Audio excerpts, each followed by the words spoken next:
बचाते हैं, नश्वर जगत की अराजकता को शांत करते हैं। 2 अध्याय 1 में पूर्वी चीन सीमा तीसरा सैन्य क्षेत्र। झू किंग, क्या तुम सच में हुआशिया के साथ विश्वासघात करने की हिम्मत करते हो? क्या तुम्हें जरा भी शर्म नहीं आती? तलवार की ऊर्जा ने पूरे इलाके को तबाह कर दिया। अंगिनत याओ 20 के शव जमीन पर पड़े थे और सैन्यवर्दी पहने कई सीमा सैनिक जिनके अंक कटे हुए थे, खून से लथपथ चेहरों के साथ शवों से भरे युद्ध क्षेत्र में पड़े थे। तीसरे सैन्य क्षेत्र का समर्थन करने आए चुनिंग के हाथ में एक हरी लंबी तलवार थी और उनके सफेद वस्त्र हवा में लहरा रहे थे। उन्होंने अपनी भौहें से गोली और अपने सामने खड़े बुजुर्ग व्यक्ति को घूर कर देखा। ये सुनकर झू किंग ने अपने झड़ते बालों को संवारा, चुनिंग की ओर देखा और उनसे पूछा, क्या आप मुझे जानते हैं? मुझे तो याद नहीं आ रहा कि आप कौन हैं। हे तुम्हारी याददाश्त तो पहले जैसी ही खराब है। चुनिंग ने व्यंग्य करते हुए कहा, अच्छा ही हुआ कि तुम्हें याद नहीं है। इस तरह मुझे युद्ध में साथी सैनिकों के रूप में हमारी पुरानी दोस्ती के बारे में चिंता नहीं करनी पड़ेगी। इन शब्दों के साथ ही उसकी आकृति आंधी की तरह आकाश में प्रचंड गति से फैल गई। उसने अपनी लंबी तलवार घुमाई और भयंकर हवा तलवारों में बदल गई। तलवारों की रोशनी आकाश में फैल गई। उसकी ठंडी चमक ने क्षण भर के लिए आकाश और पृथ्वी का रंग फीका कर दिया।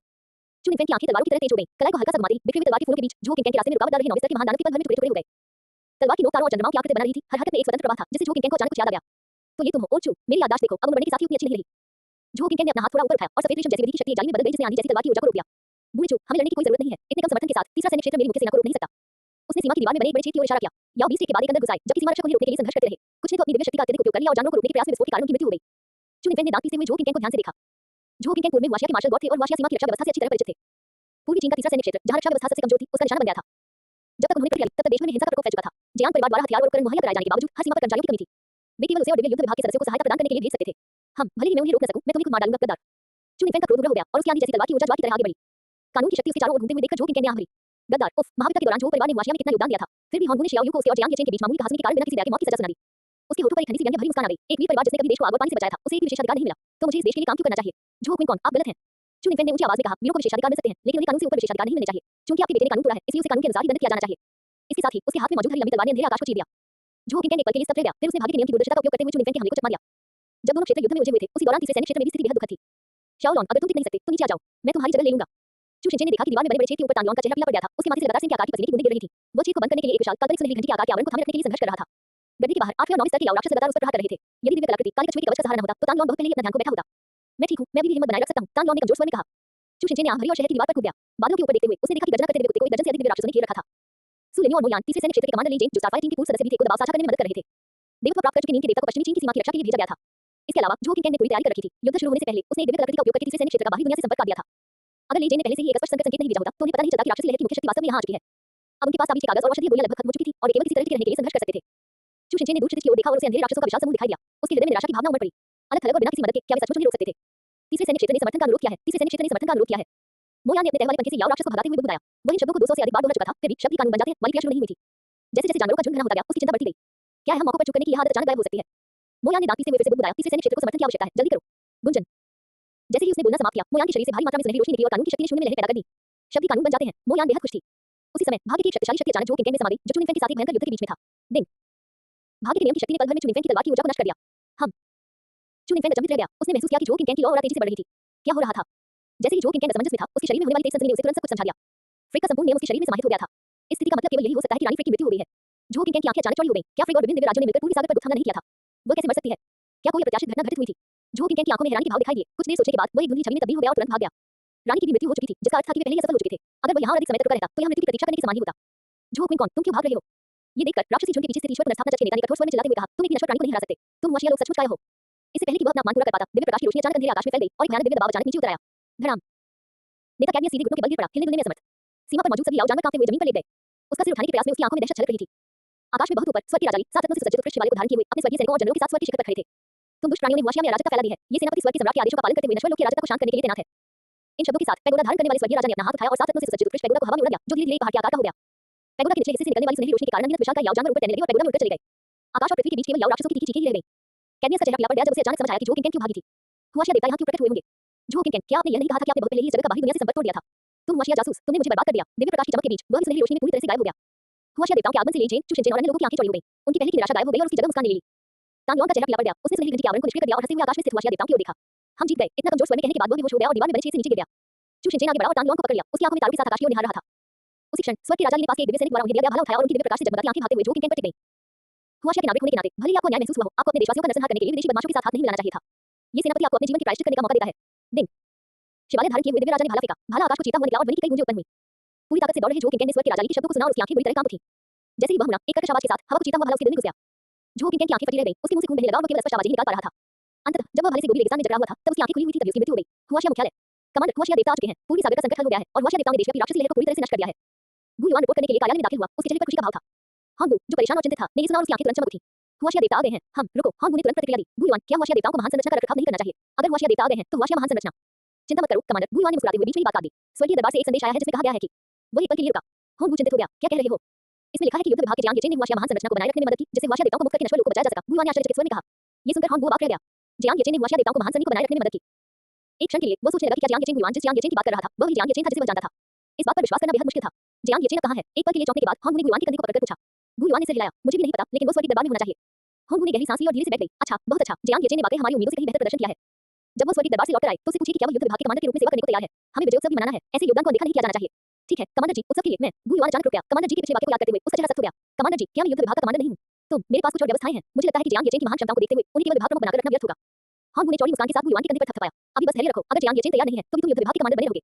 गुयुआन गुयुआन के चेहरे के भाव देखकर हांगू खुद को दो बार खांसने से नहीं रोक सका।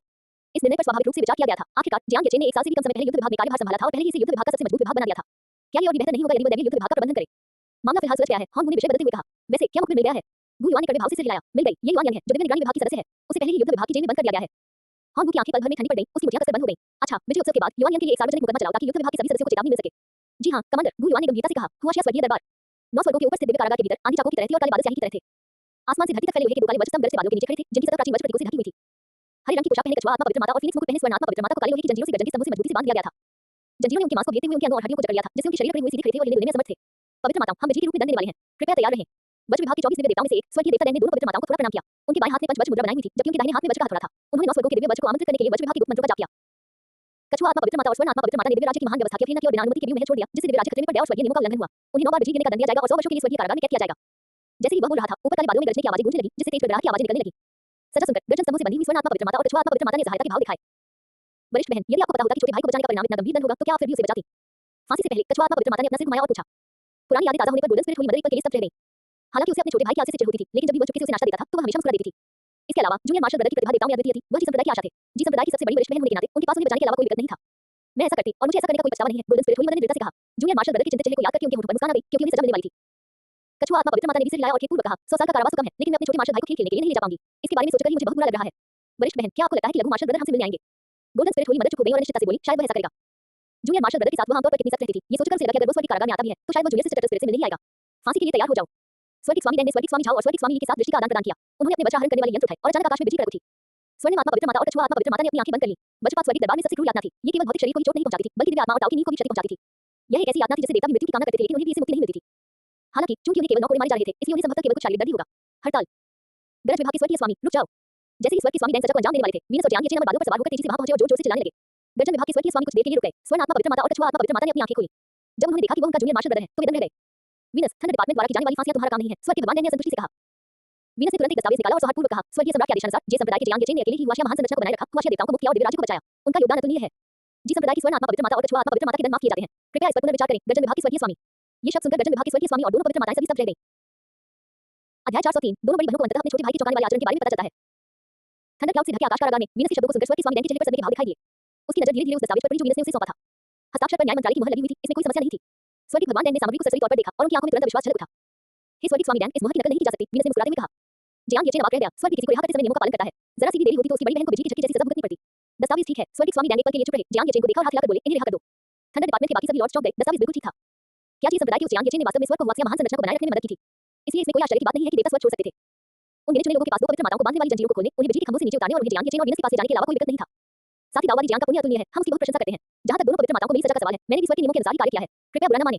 स्वर्गीय भगवान डैन ने अपना वज्र थोड़ा एक तरफ रख दिया और जियांग येचेन से माफी मांगने के लिए झुक गए। चूंकि जियांग येचेन ने स्वर्ग में इतना बड़ा योगदान दिया था, इसलिए वह निश्चित रूप से भविष्य में एक असाधारण व्यक्ति बनेंगे। उनसे मित्रता करना ही सही मार्ग था। स्वर्ग में लड़ाई झगड़ा और हत्या करना व्यर्थ था। वहां सामाजिक संबंध और सांसारिक ज्ञान ही मायने रखते थे। स्वर्ग के स्वामी डैन को इस प्रकार देखकर जियांग येचेन ने तुरंत अपना हाथ हिलाकर कहा, मैं समझ गया। स्वर्ग के स्वामी डैन, इसकी कोई आवश्यकता नहीं है। आपकी समझदारी के लिए धन्यवाद। साथ ही दाव वाली जियांग, स्वर्गीय भगवान डैन ने कृतज्ञतापूर्वक कहा। इससे दोनों सीनियर सिस्टर हैरान रह गईं। थंडर डिपार्टमेंट में बात करना इतना आसान कब से हो गया? और उनके कनिष्ठ मार्शल ब्रदर ने स्वर्ग को महान सैनिक बनाए रखने में मदद की। आखिर यह सब क्या था? इस दौरान उनका जूनियर मार्शल ब्रदर क्या कर रहा था? स्वर्गीय स्वामी डैन के संरक्षण में वे चारों आकाश कारागार से बाहर निकल गए। जूनियर मार्शल ब्रदर, क्या आप वाकई इतने अद्भुत हैं? जल्दी से हमें बताइए, आपने हुआशिया ग्रेट फॉर्मेशन को बनाए रखने में स्वर्ग की मदद कैसे की? जैसे ही वे आकाश कारागार से बाहर निकले, कछुआ आत्मा पवित्र माता ने जियांग येचेन के कंधों को पकड़ लिया और उसे उत्तेजित होकर हिलाते हुए पूछा। जियांग येचेन ने मुस्कुराते हुए कहा, मैंने मास्टर को 1.5 साल तक हुआशिया ग्रेट फॉर्मेशन को बनाए रखने में मदद करने के लिए एक फॉर्मेशन प्लेट दी थी, इसलिए वह मेरी दोनों सीनियर सिस्टर्स को दंडित न करने के लिए सहमत हो गए। चूंकि मेरी बड़ी बहनें मेरे दाव की रक्षा के लिए आई हैं, इसलिए मैं स्वाभाविक रूप से आपको दंडित नहीं होने दूंगी। जैसे ही अंतिम वाक्य बोला गया, कछुआ आत्मा पवित्र माता और स्वर्ण आत्मा पवित्र माता दोनों स्तब्ध रह गईं। उनकी निगाहें अपने कनिष्ठ मार्शल भाई पर टिकी हुई थी। छोटे भाई, सच में तुम्हारी बड़ी बहन फूट-फूट कर रो रही है। कछुआ आत्मा की पवित्र मां ने ऑनलाइन सीखी हुई बोलचाल की भाषा का चतुराई से प्रयोग करते हुए जियांग येचेन के गालों को अपने हाथों से सहलाया और सचमुच उनकी आंखों में आंसू आ गए। जियांग येचेन को केवल अपने चेहरे पर डर महसूस हुआ और उसने तुरंत तीसरी मार्शल सिस्टर के हाथों को दूर धकेल दिया। छोटे मार्शल भाई, चलो चलते हैं, हम व्यू महल वापस जा रहे हैं। इस बार तुम्हारी बड़ी बहन तुम्हें सैर पर ले जाएगी। कछुआ आत्मा पवित्र माता ने पूरे आत्मविश्वास के साथ कहा। जियांग येचेन के होंठ फड़क उठे। यह अधिक संभावना थी कि वह उसके साथ शरारत करेगी। एक पल रुके, उसने बेपरवाही से कहा। वह अपनी वरिष्ठ बहन के पास गया और उन्हें ड्रैगन टाइगर ज़ेड रोई राजदंड सौंप दिया। वरिष्ठ बहन, अब जब हम दोबारा मिल चुके हैं, तो मैं आपका जादुई खजाना लौटा रहा हूं। फीनिक्स का मुकुट पहने स्वर्ण आत्मा पवित्र माता की आंखें थोड़ी कांप उठी। कनिष्ठ मार्शल ब्रदर द्वारा सौंपे गए ज़ेड रोई राजदंड को देखते हुए उनके होठों के कोने जाने में ऊपर की ओर मुड़ गए। उसने अपना हाथ थोड़ा ऊपर उठाया। छोटी बहन कछुआ आत्मा की तरह अपने छोटे मार्शल भाई के सिर पर स्नेहपूर्वक थपथपाना चाहती थी, लेकिन कुछ क्षण के आंतरिक संघर्ष के बाद उसने अंततः अपना हाथ नीचे कर लिया। तुम इसे रख लो, अगर मुझे बाद में इसकी जरूरत पड़ी तो मैं तुमसे मांग लूंगा। जियांग येचेन ने हैरानी से कहा, अगर मैं इसे अभी सीनियर सिस्टर को दे दूं, तो क्या इसे बाद में परेशानी नहीं होगी? अगर मैं तुम्हें इसे रखने के लिए कहूं तो रखो। इतनी बकवास क्यों? स्वर्ण आत्मा की पवित्र मां ने ठंडे स्वर में पीछे मुड़ा, लेकिन जहां वे तीनों नहीं देख सकते थे, वहां उन्हें एक तेजस्वी मुस्कान दिखेगी। अरे छोटे मार्शल ब्रदर, क्या तुम अपनी बड़ी बहन को अभी तक नहीं जानते? वो ठंडी और संवेदनशील है। अगर वह ज़ेड रोई राजदंड का बहाना नहीं बनाएगी, तो भविष्य में वह अपने छोटे मार्शल ब्रदर को कैसे देखेगी? कछुआ आत्मा पवित्र माता ने बिल्कुल सही बात कही और मुस्कुराई। पीछे मुड़ते ही गोल्डन स्पिरिट हुई मदर का चेहरा तुरंत लाल हो गया। मैं नहीं हूं। छोटी बहन, तुम फिर से मार खाने को कह रही हो। अगर आप ऐसा नहीं है, तो आपका चेहरा लाल क्यों है? आप बस कह रहे हैं और आपका मतलब कुछ और है। प्लान।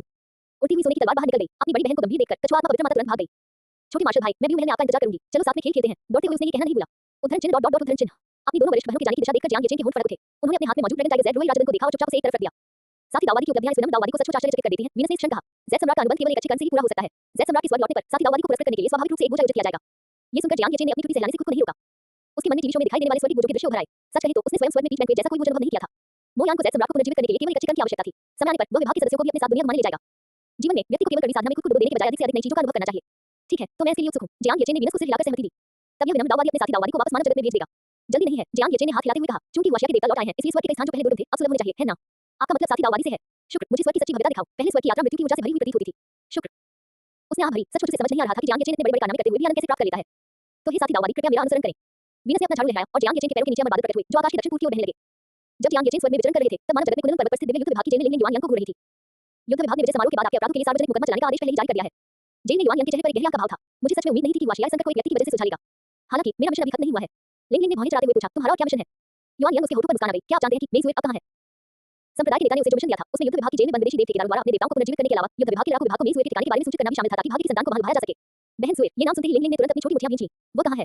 युआन यांग की मुस्कान और भी चौड़ी हो गई। वो ताका मगाहरा के मानव लोक में मांग फूची पर है। केवल आपके मंत्री ही उसे बचा सकते हैं। अगर बहुत देर हो जाए, तो बस उसकी शव को लाने का इंतजार करना। हां। लिंग की आंखें कांप उठी। अध्याय 404 नश्वर लोक में वापसी। मेई सुएट के मामले पर चर्चा। दो अध्यायों का संयोजन। जैसे ही महान सेना स्वर्गीय दरबार से अलग हुई, स्वर्ग में आधा घंटा नश्वर दुनिया में आधा महीना बन चुका था। दक्षिण स्वर्ग द्वार के बाहर वीनस द्वारा जियांग येचेन को स्वर्गीय दरबार से बाहर भेजे जाने के तुरंत बाद उसके फोन पर अनगिनत मिस्ड कॉल की सूचना मिलने लगी। वह थोड़ा अचंभित रह गया। उसे खोलकर देखने पर उसकी धड़कनें तेज हो गईं। हे भगवान, वो स्वर्ग के दरबार में केवल 1 घंटे के लिए ही दर्शनीय स्थलों की सैर कर रहा था, जबकि नश्वर संसार में आधा महीना पहले ही बीत चुका था। हे भगवान, सब खत्म हो गया। उसके माता-पिता और सुलेनियू को आधे महीने से उसे कोई खबर नहीं मिली थी। वे शायद बहुत चिंतित थे। बेचैन मन से जियांग येचेन ने अपनी मां का नंबर डायल किया। रिंग कॉल तुरंत कनेक्ट हो गई। अरे छोटे बदमाश, पिछले आधे महीने से कहां गायब थे? क्या तुम्हें पता है कि तुम्हारी मां ने युद्ध विभाग और सैन्य क्षेत्र में हर जगह पूछताछ कर ली है? लिंग ने भी मुझे कई बार फोन किया है। क्या तुम अपनी मां को दिल का दौरा देना चाहते हो? जियांग येचेन ने मजबूरी में फोन को अपने कान से दूर कर लिया और चुपचाप अपनी मां के भाषण के खत्म होने का इंतजार करने लगा। स्वर्ग लोक और नश्वर जगत के बीच समय के प्रवाह का अंतर वास्तव में एक खतरा है। कुछ मिनटों बाद उसकी मां शायद खुद को कोस-कोस कर थक जाने के कारण गहरी सांसें लेती सुनाई दी। उसकी आवाज धीरे-धीरे नरम हो गई। ठीक है, बताओ, तुम कहां मौज मस्ती कर रहे थे? मां, मैं स्वर्ग के दरबार में था। मैंने समय पर ध्यान नहीं दिया। मुझे अभी एहसास हुआ कि वहां बिताया गया 1 घंटा यहां आधा महीना बीतने के बराबर था। जियांग येचेन ने विलाप किया। फोन की दूसरी तरफ कुछ पल के लिए सन्नाटा छा गया। फिर एक लंबी सुनाई दी। ठीक है, अभी के लिए मैं तुम्हारी बात मान लेता हूं। चूंकि तुम वापस आ गए हो, तो तुरंत जाकर लिंग से मिलो। जब तुम चले गए थे, तब वह रोज फोन करके तुम्हारे बारे में पूछती थी। वो शायद बहुत ज्यादा चिंतित होगी। तुम सच में बहुत परेशान करने वाले हो। जियांग येचेन ने गंभीरता से कहा, जी मैडम। कॉल एक बीप की आवाज के साथ समाप्त हुई। उसने धीरे से अपना फोन नीचे रखा और कुनलुन पर्वत की दिशा में देखने के लिए मुड़ा। हर रोज फोन करके पूछना, एक सच्ची प्रेम योद्धा के लिए आधे महीने तक उस व्यक्ति को न देख पाना जिसे वह देखना चाहती है, चिंता और डर उसे पागल करने के लिए काफी है। क्या वह अपने पिछले जन्म में भी ऐसा ही नहीं था? वह अकेले लगातार संदेह करता और चिंतित हो जाता, क्योंकि दूसरा व्यक्ति संदेशों का जवाब नहीं देता था। ये सोचते ही जियांग येचेन की आंखों में अनायास ही अपराध बोध का भाव आ गया। उसने अपना हाथ थोड़ा सा ऊपर उठाया, अंतरिक्ष का नियम उसके चारों ओर घूमने लगा और पल भर में वह उस स्थान से गायब हो गया। हवा में केवल लहरें ही रह गईं। येचेन दीदी के लापता होने का 16वां दिन। जियांग येचेन दिव्य युद्ध विभाग के छात्रावास में पहुंचा तो उसने देखा कि गुलाबी पोशाक पहने एक महिला डेस्क पर बैठी है। उसके बगल में खूबसूरती से पैक किया हुआ लेकिन ठंडा नाश्ता रखा है। वो हाथ में कलम लिए पीले और मुरझाए चेहरे के साथ डायरी में कुछ लिख रही थी और साथ ही कुछ शब्द गुदगुदा रही थी। गीतों की पुस्तक कहती है, एक दिन की जुदाई 3 पत्थर के बराबर लगती है। लेकिन येचेन दीदी, मैंने तुम्हें आधे महीने से नहीं देखा है। मुझे तुम्हारी बहुत याद आ रही है। मुझे आश्चर्य है कि क्या तुम मेरे बनाए नाश्ते के बिना हर दिन भूखे रहोगे? नहीं, नहीं, अब तुम अमर हो। तुम्हें शायद खाने की जरूरत नहीं है। मुझे ये भी लगता है कि येचेन दीदी मुझे नापसंद करते हैं, क्योंकि मैं अभी भी एक नश्वर प्राणी हूं, इसलिए वे मुझसे मिलना नहीं चाहते। चिंता मत करो, मैं कड़ी मेहनत करूंगा। मैं इतने समय से गुरु की विधि के अनुसार साधना कर रहा हूं। मैं निश्चित रूप से अमृत प्राप्त करूंगा। उद्धरण चिन्ह डॉट डॉट डॉट उद्धरण चिन्ह। लिखते और बुदबुदाते समय सुलेनियू की भौहों के बीच एक कथा चिंता छिपी हुई थी। उसकी आवाज कुछ थकी हुई लग रही थी। वह शुद्ध प्रेम योद्धा से बिल्कुल अलग थी, जो पहले हमेशा उसके सामने ऊर्जा से भरपूर रहती थी। जियांग येचेन सुलेनियू के पीछे खड़ी होकर चुपचाप उसे अपनी डायरी के माध्यम से अपनी भावनाओं को व्यक्त करते हुए देख रही थी। अंत में सुलेनियू ने पृष्ठ के नीचे तारीख लिखी और धीरे से डायरी बंद कर दी। येचेन दीदी, मैं साधना करने जा रहा हूं। मैं कड़ी मेहनत करके आपकी बराबरी करूंगा। मैं आपकी उम्मीदों पर खरा उतरूंगा। सुलेनियू ने अपने कॉलर को टटोला और उसमें से एक नीलम का हार निकाला। हालांकि उस नीलम में उसकी और उसकी एक तस्वीर थी। वह कुछ देर तक तस्वीर को निश्चित होकर देखती रही, फिर धीरे-धीरे खड़ी हो गई। जैसे ही वह मुड़ी, वह जियांग येचेन की छाती से टकरा गई। माथे को रगड़ते हुए उसने ऊपर देखा। उसकी आंखें थोड़ी चौड़ी हो गईं। येचेन दीदी। इससे पहले कि वह अपनी बात पूरी कर पाती, जियांग येचेन ने उसे अपनी बाहों में भर लिया। उसके मुलायम बालों को धीरे से सहलाया और उसके कान में फुसफुसाया। आपको चिंता में डालने के लिए मुझे खेद है। सबसे जानी पहचानी, सबसे प्रतीक्षित आवाज उसके कानों में गूंजी। सुलेनियू की आंखों के कोने हल्के लाल हो गए, आंखों में आंसू भर आए। उसने येचेन दीदी को कसकर गले लगा लिया। कोई बात नहीं, जब तक येचेन दीदी के दिल में मेरी ही जगह है, मैं हमेशा तुम्हारे लौटने का इंतजार करूंगी, कभी दूर नहीं जाऊंगी। इसके अलावा येचेन दीदी जरूर कोई बहुत जरूरी काम कर रहे होंगे। मैं समझ गई, उसने रुंधी हुई आवाज में कहा। जियांग येचेन ने मन ही मन आह भरी। अगर कोई और महिला होती और उसका प्रेमी आधे महीने के लिए गायब हो जाता, तो शायद वह भी उसकी मां की तरह ही हंगामा करती। लेकिन सुलेनियू को उसकी बहुत याद आती थी, फिर भी वो उसके नजरिए से बहाने ढूंढ लेती थी। अगर वह थोड़ी सी भी प्रतिक्रिया देता, तो वह उसे माफ कर देती। एक सच्चे प्रेम योद्धा को देखकर आरामदायक तो था, लेकिन साथ ही साथ दिल तोड़ने वाला भी था। जियांग येचेन ने सुलेनियू की छोटी सी सिर को धीरे से सहलाते हुए समझाया, मैं पिछले आधे महीने से स्वर्ग के दरबार में था, लेकिन मुझे उम्मीद नहीं थी कि वहां बिताया गया 1 घंटा यहां आधे महीने के बराबर होगा। मैं बस थोड़ा इधर-उधर घूम रहा था। मैंने ऐसा कुछ नहीं किया जिससे आपका विश्वास टूट जाए। ये सुनकर सुलेनियू धीरे-धीरे उसके आलिंगन से अलग हो गई। उसकी आंखों में आश्चर्य का भाव आ गया। क्या येचेन दीदी मुझे रिपोर्ट कर रहे हैं? पहले येचेन दीदी कभी कुछ नहीं बताती थी। उसे डर था कि कहीं वह नाराज न हो जाए, इसलिए उसने कभी पूछने की हिम्मत नहीं की। ये पहली बार था जब उन्हें यचेन देगी से रिपोर्ट मिली थी। ये बेहद सुखद अनुभव था। सुलिनी के चेहरे पर एक प्यारी सी मुस्कान आ गई। उसकी पीछे सुरक्षा से उच्च दर पर घर में गायब हो गए। धन्यवाद यचेन देगे। पिछले आधे महीने से आपकी याद आने के अलावा मैं साधना में कड़ी मेहनत कर रही हूँ। मैंने आपको धोखा देने जैसा कुछ भी नहीं किया है। मैं ऐसा बिल्कुल नहीं करूंगी। उसने दृढ़ निश्चय के साथ कहा। जियांग यचेन मुस्कुराए और उसने हाथ बढ़ाकर उसके थोड़े मुरझाए हुए गाल को चुटकी से दबाया। चलो मैं तुम्हें टहलने ले चलता हूँ। तुम थके हुए लग रहे हो। ठीक है। सुलिनी ने जियांग यचेन की बाह में अपनी बाहें लपेटते हुए कहा। दोनों ने एक दूसरे को देखकर मुस्कुराया और युद्ध विभाग के छात्रावास से बाहर निकल गए। लेकिन जैसे ही वे छात्रावास के दरवाजे से बाहर निकले, छोटी सी दिखने वाली रोबोट लड़की लिंग लिंग अचानक उनके सामने बढ़कर आ गई। मंत्री जी, आप आखिरकार लौट आए। कृपया आपको बहन ज़ुए को बचाना होगा। मैंने गुनेगु को बताया था, लेकिन उन्होंने मुझे जाने से साफ मना कर दिया है। हम जियांग यचेन ने थोड़ा भौहें चढ़ाई। मेई ज़ुए, उसे क्या हुआ है? यचेन देगे, बात कुछ इस तरह है। उसके बगल में बैठी सुलिनी ने उसे गुप्तचर युआन यांग की कबूलनामे से लेकर सब कुछ बताया। जापान में माउंट फूजी। ये सुनकर जियांग यचेन की भौहें तन गईं। बाहरी देवताओं ने मेई ज़ुए को पकड़ लिया, लेकिन उसे मारा नहीं। उसकी परम सुरक्षा क्षमता के बावजूद गुप्तचर को जानकारी प्रकट करने के लिए मजबूर नहीं होना चाहिए था, है ना? ऐसा लग रहा था मानो लोगों को लुभाने के लिए चारा डाला जा रहा हो। यचेन देगे, ये स्पष्ट रूप से हमें फंसाने के लिए रचा गया एक जानबूझकर बनाया गया जाल है। आप गुरुजी से बात करने की कोशिश क्यों नहीं करते? देखते हैं कि क्या हम बहन ज़ुए को बचा सकते हैं। सुलिनी ने पूछा। वो जानती थी कि मेई ज़ुए यचेन देगे को पसंद करती थी, लेकिन मेई ज़ुए ने अक्सर उसे साधना में मार्गदर्शन दिया था और उसे पुरुषों के साथ व्यवहार करना और भावनात्मक मुद्दों को संभालना सिखाया था। हालांकि वो कभी ध्यान से नहीं सुनती थी, फिर भी वह मेई ज़ुए के साथ अच्छी बहन बन गई। चाहे अपने स्वयं के दृष्टिकोण से हो या मंत्री के रूप में, यचेन देगे के पास मेई ज़ुए को बचाने के कारण थे। सुलिनी की बातें सुनकर जैसे ही जियांग यचेन जवाब देने ही वाला था, अचानक उसका फोन बज उठा। कॉल आईडी में गुयुआन का नाम दिख रहा था। जियांग यचेन ने जवाब दिया। गुयुआन ने तुरंत कहा, जियांग यचेन तुम वापस आ गए और एक शब्द भी नहीं बोला। युद्ध विभाग के सभी सदस्यों को तुरंत कमान केंद्र में बैठक के लिए बुलाया जाए। सभी सदस्य, मेई ज़ुए का क्या होगा? जियांग यचेन का स्वर गंभीर था। गुयुआन कुछ पल चुप रहने के बाद गंभीरता से बोला, बैठक में आओ, मैं तुम्हें सब कुछ बता दूंगा। ठीक है। जियांग यचेन ने फोन काट दिया और सुलिनी और लिंग लिंग के साथ कमांड सेंटर की मीटिंग रूम की ओर चल दिए। अरे वाह, यचेन दे, तुम आखिरकार वापस आ गए। मैंने तुम्हें बहुत याद किया, भाई। जैसे ही वह बैठा, तांग लॉन का गोल चेहरा आगे की ओर झुक गया। जियांग यचेन ने उसे धक्का देकर दूर कर दिया। पुरुषों के बीच शारीरिक संपर्क वर्जित है। उद्धरण चिन्ह डॉट उद्धरण चिन्ह। तांग लॉन ने अपनी कमर हिलाई। यचेन दे, मैंने सुना है कि आपने वाशिया ग्रेट फॉर्मेशन को बनाए रखने में स्वर्गीय दरबार की मदद की। आपको अंदाजा भी नहीं है कि यह सुनकर हम सब कितने हैरान हुए। इसमें कोई हैरानी की बात नहीं कि यचेन दे गायब हो गए। पता चला कि आप चुपचाप कुछ बहुत बड़ा काम कर रहे थे। तांग लॉन जियांग यचेन से बेहद प्रभावित था। चू शिनचेन, मोयान, नींद के देवता और यांग शांति चकित थे। मंत्री ने जो कुछ भी किया, उसे उनकी पूर्वधारणाएं उलट गईं। ये सरासर अपमानजनक था। यचेन दे, दिल से कहो, मैं तुम्हारा भाई तुम्हारे जितना शानदार कैसे बन सकता हूं? तांग लॉन ने जियांग यचेन के कंधे को गले लगाया। उसकी आंखों में ज्ञान की प्यास भरी हुई थी। जियांग यचेन के होंठ फड़फड़ाए। ठीक है, मैं तुम्हें बताता हूं। जारी रखें। बस मेरी तुलना में आधी ही सुस्ती दिखाओ। जियांग यचेन ने चेहरे पर कोई भाव दिखाई बिना कहा। तांग लॉन, छोड़ो इसे, भूल जाओ इसे। कमांडर डू, चलिए बैठक शुरू करते हैं। तांग लॉन ने हाथ छोड़ते हुए और विषय बदलते हुए कहा। जियांग यचेन ने मुस्कुराते हुए सिर हिलाया। चूंकि कोई भी सच पर विश्वास नहीं करता, तो सच बोलना ही स्पष्टीकरण का विकल्प हो सकता है। उसे ये सोचने में अपना दिमाग खपाने की जरूरत नहीं थी कि वह इसे कैसे समझाए ताकि वे उस पर विश्वास कर लें। काम में दिलाई बरतने के कई फायदों में से यह एक था। खट खट खट खट खट खट। गुयुआन ने कॉन्फ्रेंस टेबल पर हाथ फेरते हुए कहा, ठीक है, चलिए बैठक शुरू करते हैं। इस बैठक में केवल दो ही मुद्दे हैं। पहला है विजय उत्सव। चूंकि आप जियांग यचेन महानायक युद्ध विभाग में वापस नहीं लौटे हैं, इसलिए उत्सव में देरी हो गई है। ये समारोह हुआ शिया संकट के दौरान राष्ट्र के लिए योगदान देने वाले सभी योद्धाओं को श्रद्धांजलि अर्पित करेगा और अपने प्राणों का बलिदान देने वाले शहीदों को श्रद्धांजलि देगा। जियांग यचेन, जैसा कि बूढ़े बू बहन ज़ुए वाशिया के लिए इतनी महत्वपूर्ण जानकारी लेकर आई हैं, उन्हें भी समारोह में होना चाहिए। लिंग लिंग का छोटा सा चेहरा चिंता से भरा हुआ था। मुट्ठी भींचकर वह बोलने के लिए खड़ी हो गई। उनके शब्दों से बैठक कक्ष में एक क्षण के लिए सन्नाटा छा गया। शायद जियांग यचेन, सुलिनी और अन्य लोग ये नहीं समझ पाए कि लिंग लिंग को मेई ज़ुए की इतनी परवाह क्यों थी। लेकिन मोयान और यांग शान को इस बारे में सबसे अच्छी जानकारी थी। उस समय मेई ज़ुए ने प्रत्यक्ष लिंग लिंग को जंगल से वापस लाया। लिंग लिंग को भूख खिलाने से बचाने के लिए उसने युद्ध विभाग में काम करके जमा की गई अपनी सारी बचत का इस्तेमाल एक सिमुलेशन रोबोट बनाने में किया, जिससे लिंग लिंग की आत्मा समाहित हो सके। उस समय लिंग लिंग की उम्र केवल 5 या 6 वर्ष थी। अपने माता-पिता द्वारा त्यागे जाने के कारण उसे मानसिक आघात पहुंचने की डर से मेई ज़ुए मिशन पर न होने पर अक्सर लिंग लिंग के साथ खेलती थी, जिससे उसे अपेक्षाकृत खुशहाल बचपन मिला। ये कहा जा सकता है कि मेई ज़ुए ही इस दुनिया में लिंग लिंग का एकमात्र परिवार थी। इसलिए जापान में जब लिंग लिंग ने सुना कि वो मेई ज़ुए को मंत्री पद से हटाना चाहता है, तो उसने इतनी उग्रता से उसका बचाव किया। लिंग लिंग, मैं तुम्हारी भावनाओं को समझता हूं, लेकिन चीजें उतनी सरल नहीं है जितनी तुम सोचती हो। गुयुआन ने हाथ दबाते हुए कहा। पहले बैठ जाओ। लिंग लिंग ने दांत पीस लिए। अगर रोबोट रो सकते, तो वो अब तक रो रही होती। कुछ पल की झिझक के बाद उसने अपना सिर नीचे किया और बैठ गई। दूसरा मामला मेई ज़ुए से संबंधित है। गुयुआन का स्वर गंभीर था। ओलंपस के गुप्तचर युआन यांग के कबूलनामे और घुसपैठ विभाग की जापान शाखा से मिली जानकारी के आधार पर मेई ज़ुए वास्तव में माउंट फूजी पर कैद है। लेकिन सबसे पेचीदा सवाल यह है कि अंडरकवर ने हमें ये क्यों बताया? जब आउटगॉर्स को पता चला कि मेई ज़ुए एक हुआ अंडरकवर है, तो उन्होंने उसे क्यों नहीं मारा? कमांड सेंटर द्वारा किए गए विश्लेषण के बाद सबसे संभावित अनुमान यह है कि बाहरी देवता मेई ज़ुए को चारा के रूप में इस्तेमाल करना चाहते हैं और मछली की कांटा पकड़ने का इंतजार कर रहे हैं। गुयुआन ने अपने हाथ जोड़कर त्रुटियों पर टिका दी। तो अगर आप में से कोई भी बिना सोचे समझे जाता है, तो यह एक तरफा यात्रा होगी। तो क्या हम सिस्टर ज़ुए को यूं ही छोड़ देंगे? लिंग लिंग घबरा गई और तुरंत जियांग यचेन की ओर देखा। मंत्री जी, युआन यांग ने कहा है कि केवल आप ही बहन ज़ुए को बचा सकते हैं। मैं आपसे विनती करती हूं, कृपया बहन ज़ुए को बचा लीजिए, ठीक है? आमतौर पर तेज जुबान और षड्यंत्र रचने वाली वह लड़की अब उसे विनती भरी विनम्र निगाहों से देख रही थी। सभी के चेहरे गंभीर हो गए। लिंग लिंग, ये बकवास बंद करो, गुयुआन ने सख्ती से कहा। जियांग यचेन, हम जानते हैं कि तुम्हारी ताकत जबरदस्त है, लेकिन फिर भी ये बहुत जोखिम भरा है। इसके अलावा स्वर्गीय न्यायालय पहले से ही सक्रिय हमले की योजना तैयार कर रहा है। पहला लक्ष्य ताका मगा रहा है। आइए थोड़ा और इंतजार करें। गुयुआन ने बेबसी से कहा। वो जानता था कि मेई ज़ुए की स्थिति जितनी देर तक खींच रहेगी, उतनी ही खतरनाक होती जाएगी। लेकिन उसके पास कोई विकल्प नहीं था। युआन यांग के शब्दों के आधार पर ये स्पष्ट रूप से जियांग यचेन को मौत के मुंह में धकेलने का एक चाल था।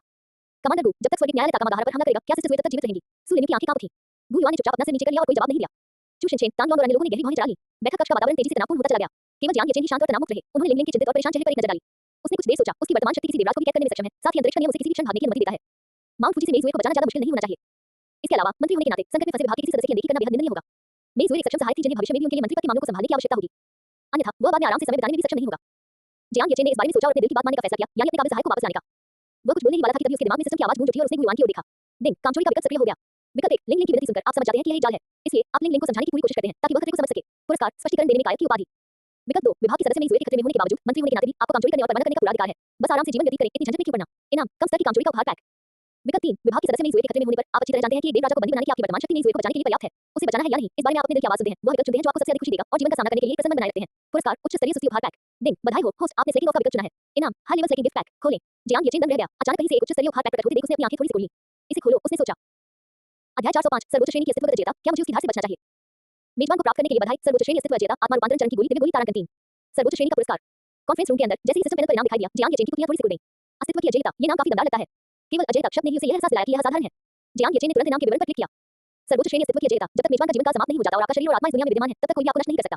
चाहे कोई भी तरीका अपनाया जाए, आपको कोई हानि नहीं पहुंचाई जा सकती। विस्मयादिबोधक चिन्ह, विस्मयादिबोधक चिन्ह, विस्मयादिबोधक चिन्ह। जियांग येचेन की पुतलियां अविश्वास से सिस्टम पुरस्कार के विवरण को देखते हुए फिर से सिकुड़ गईं।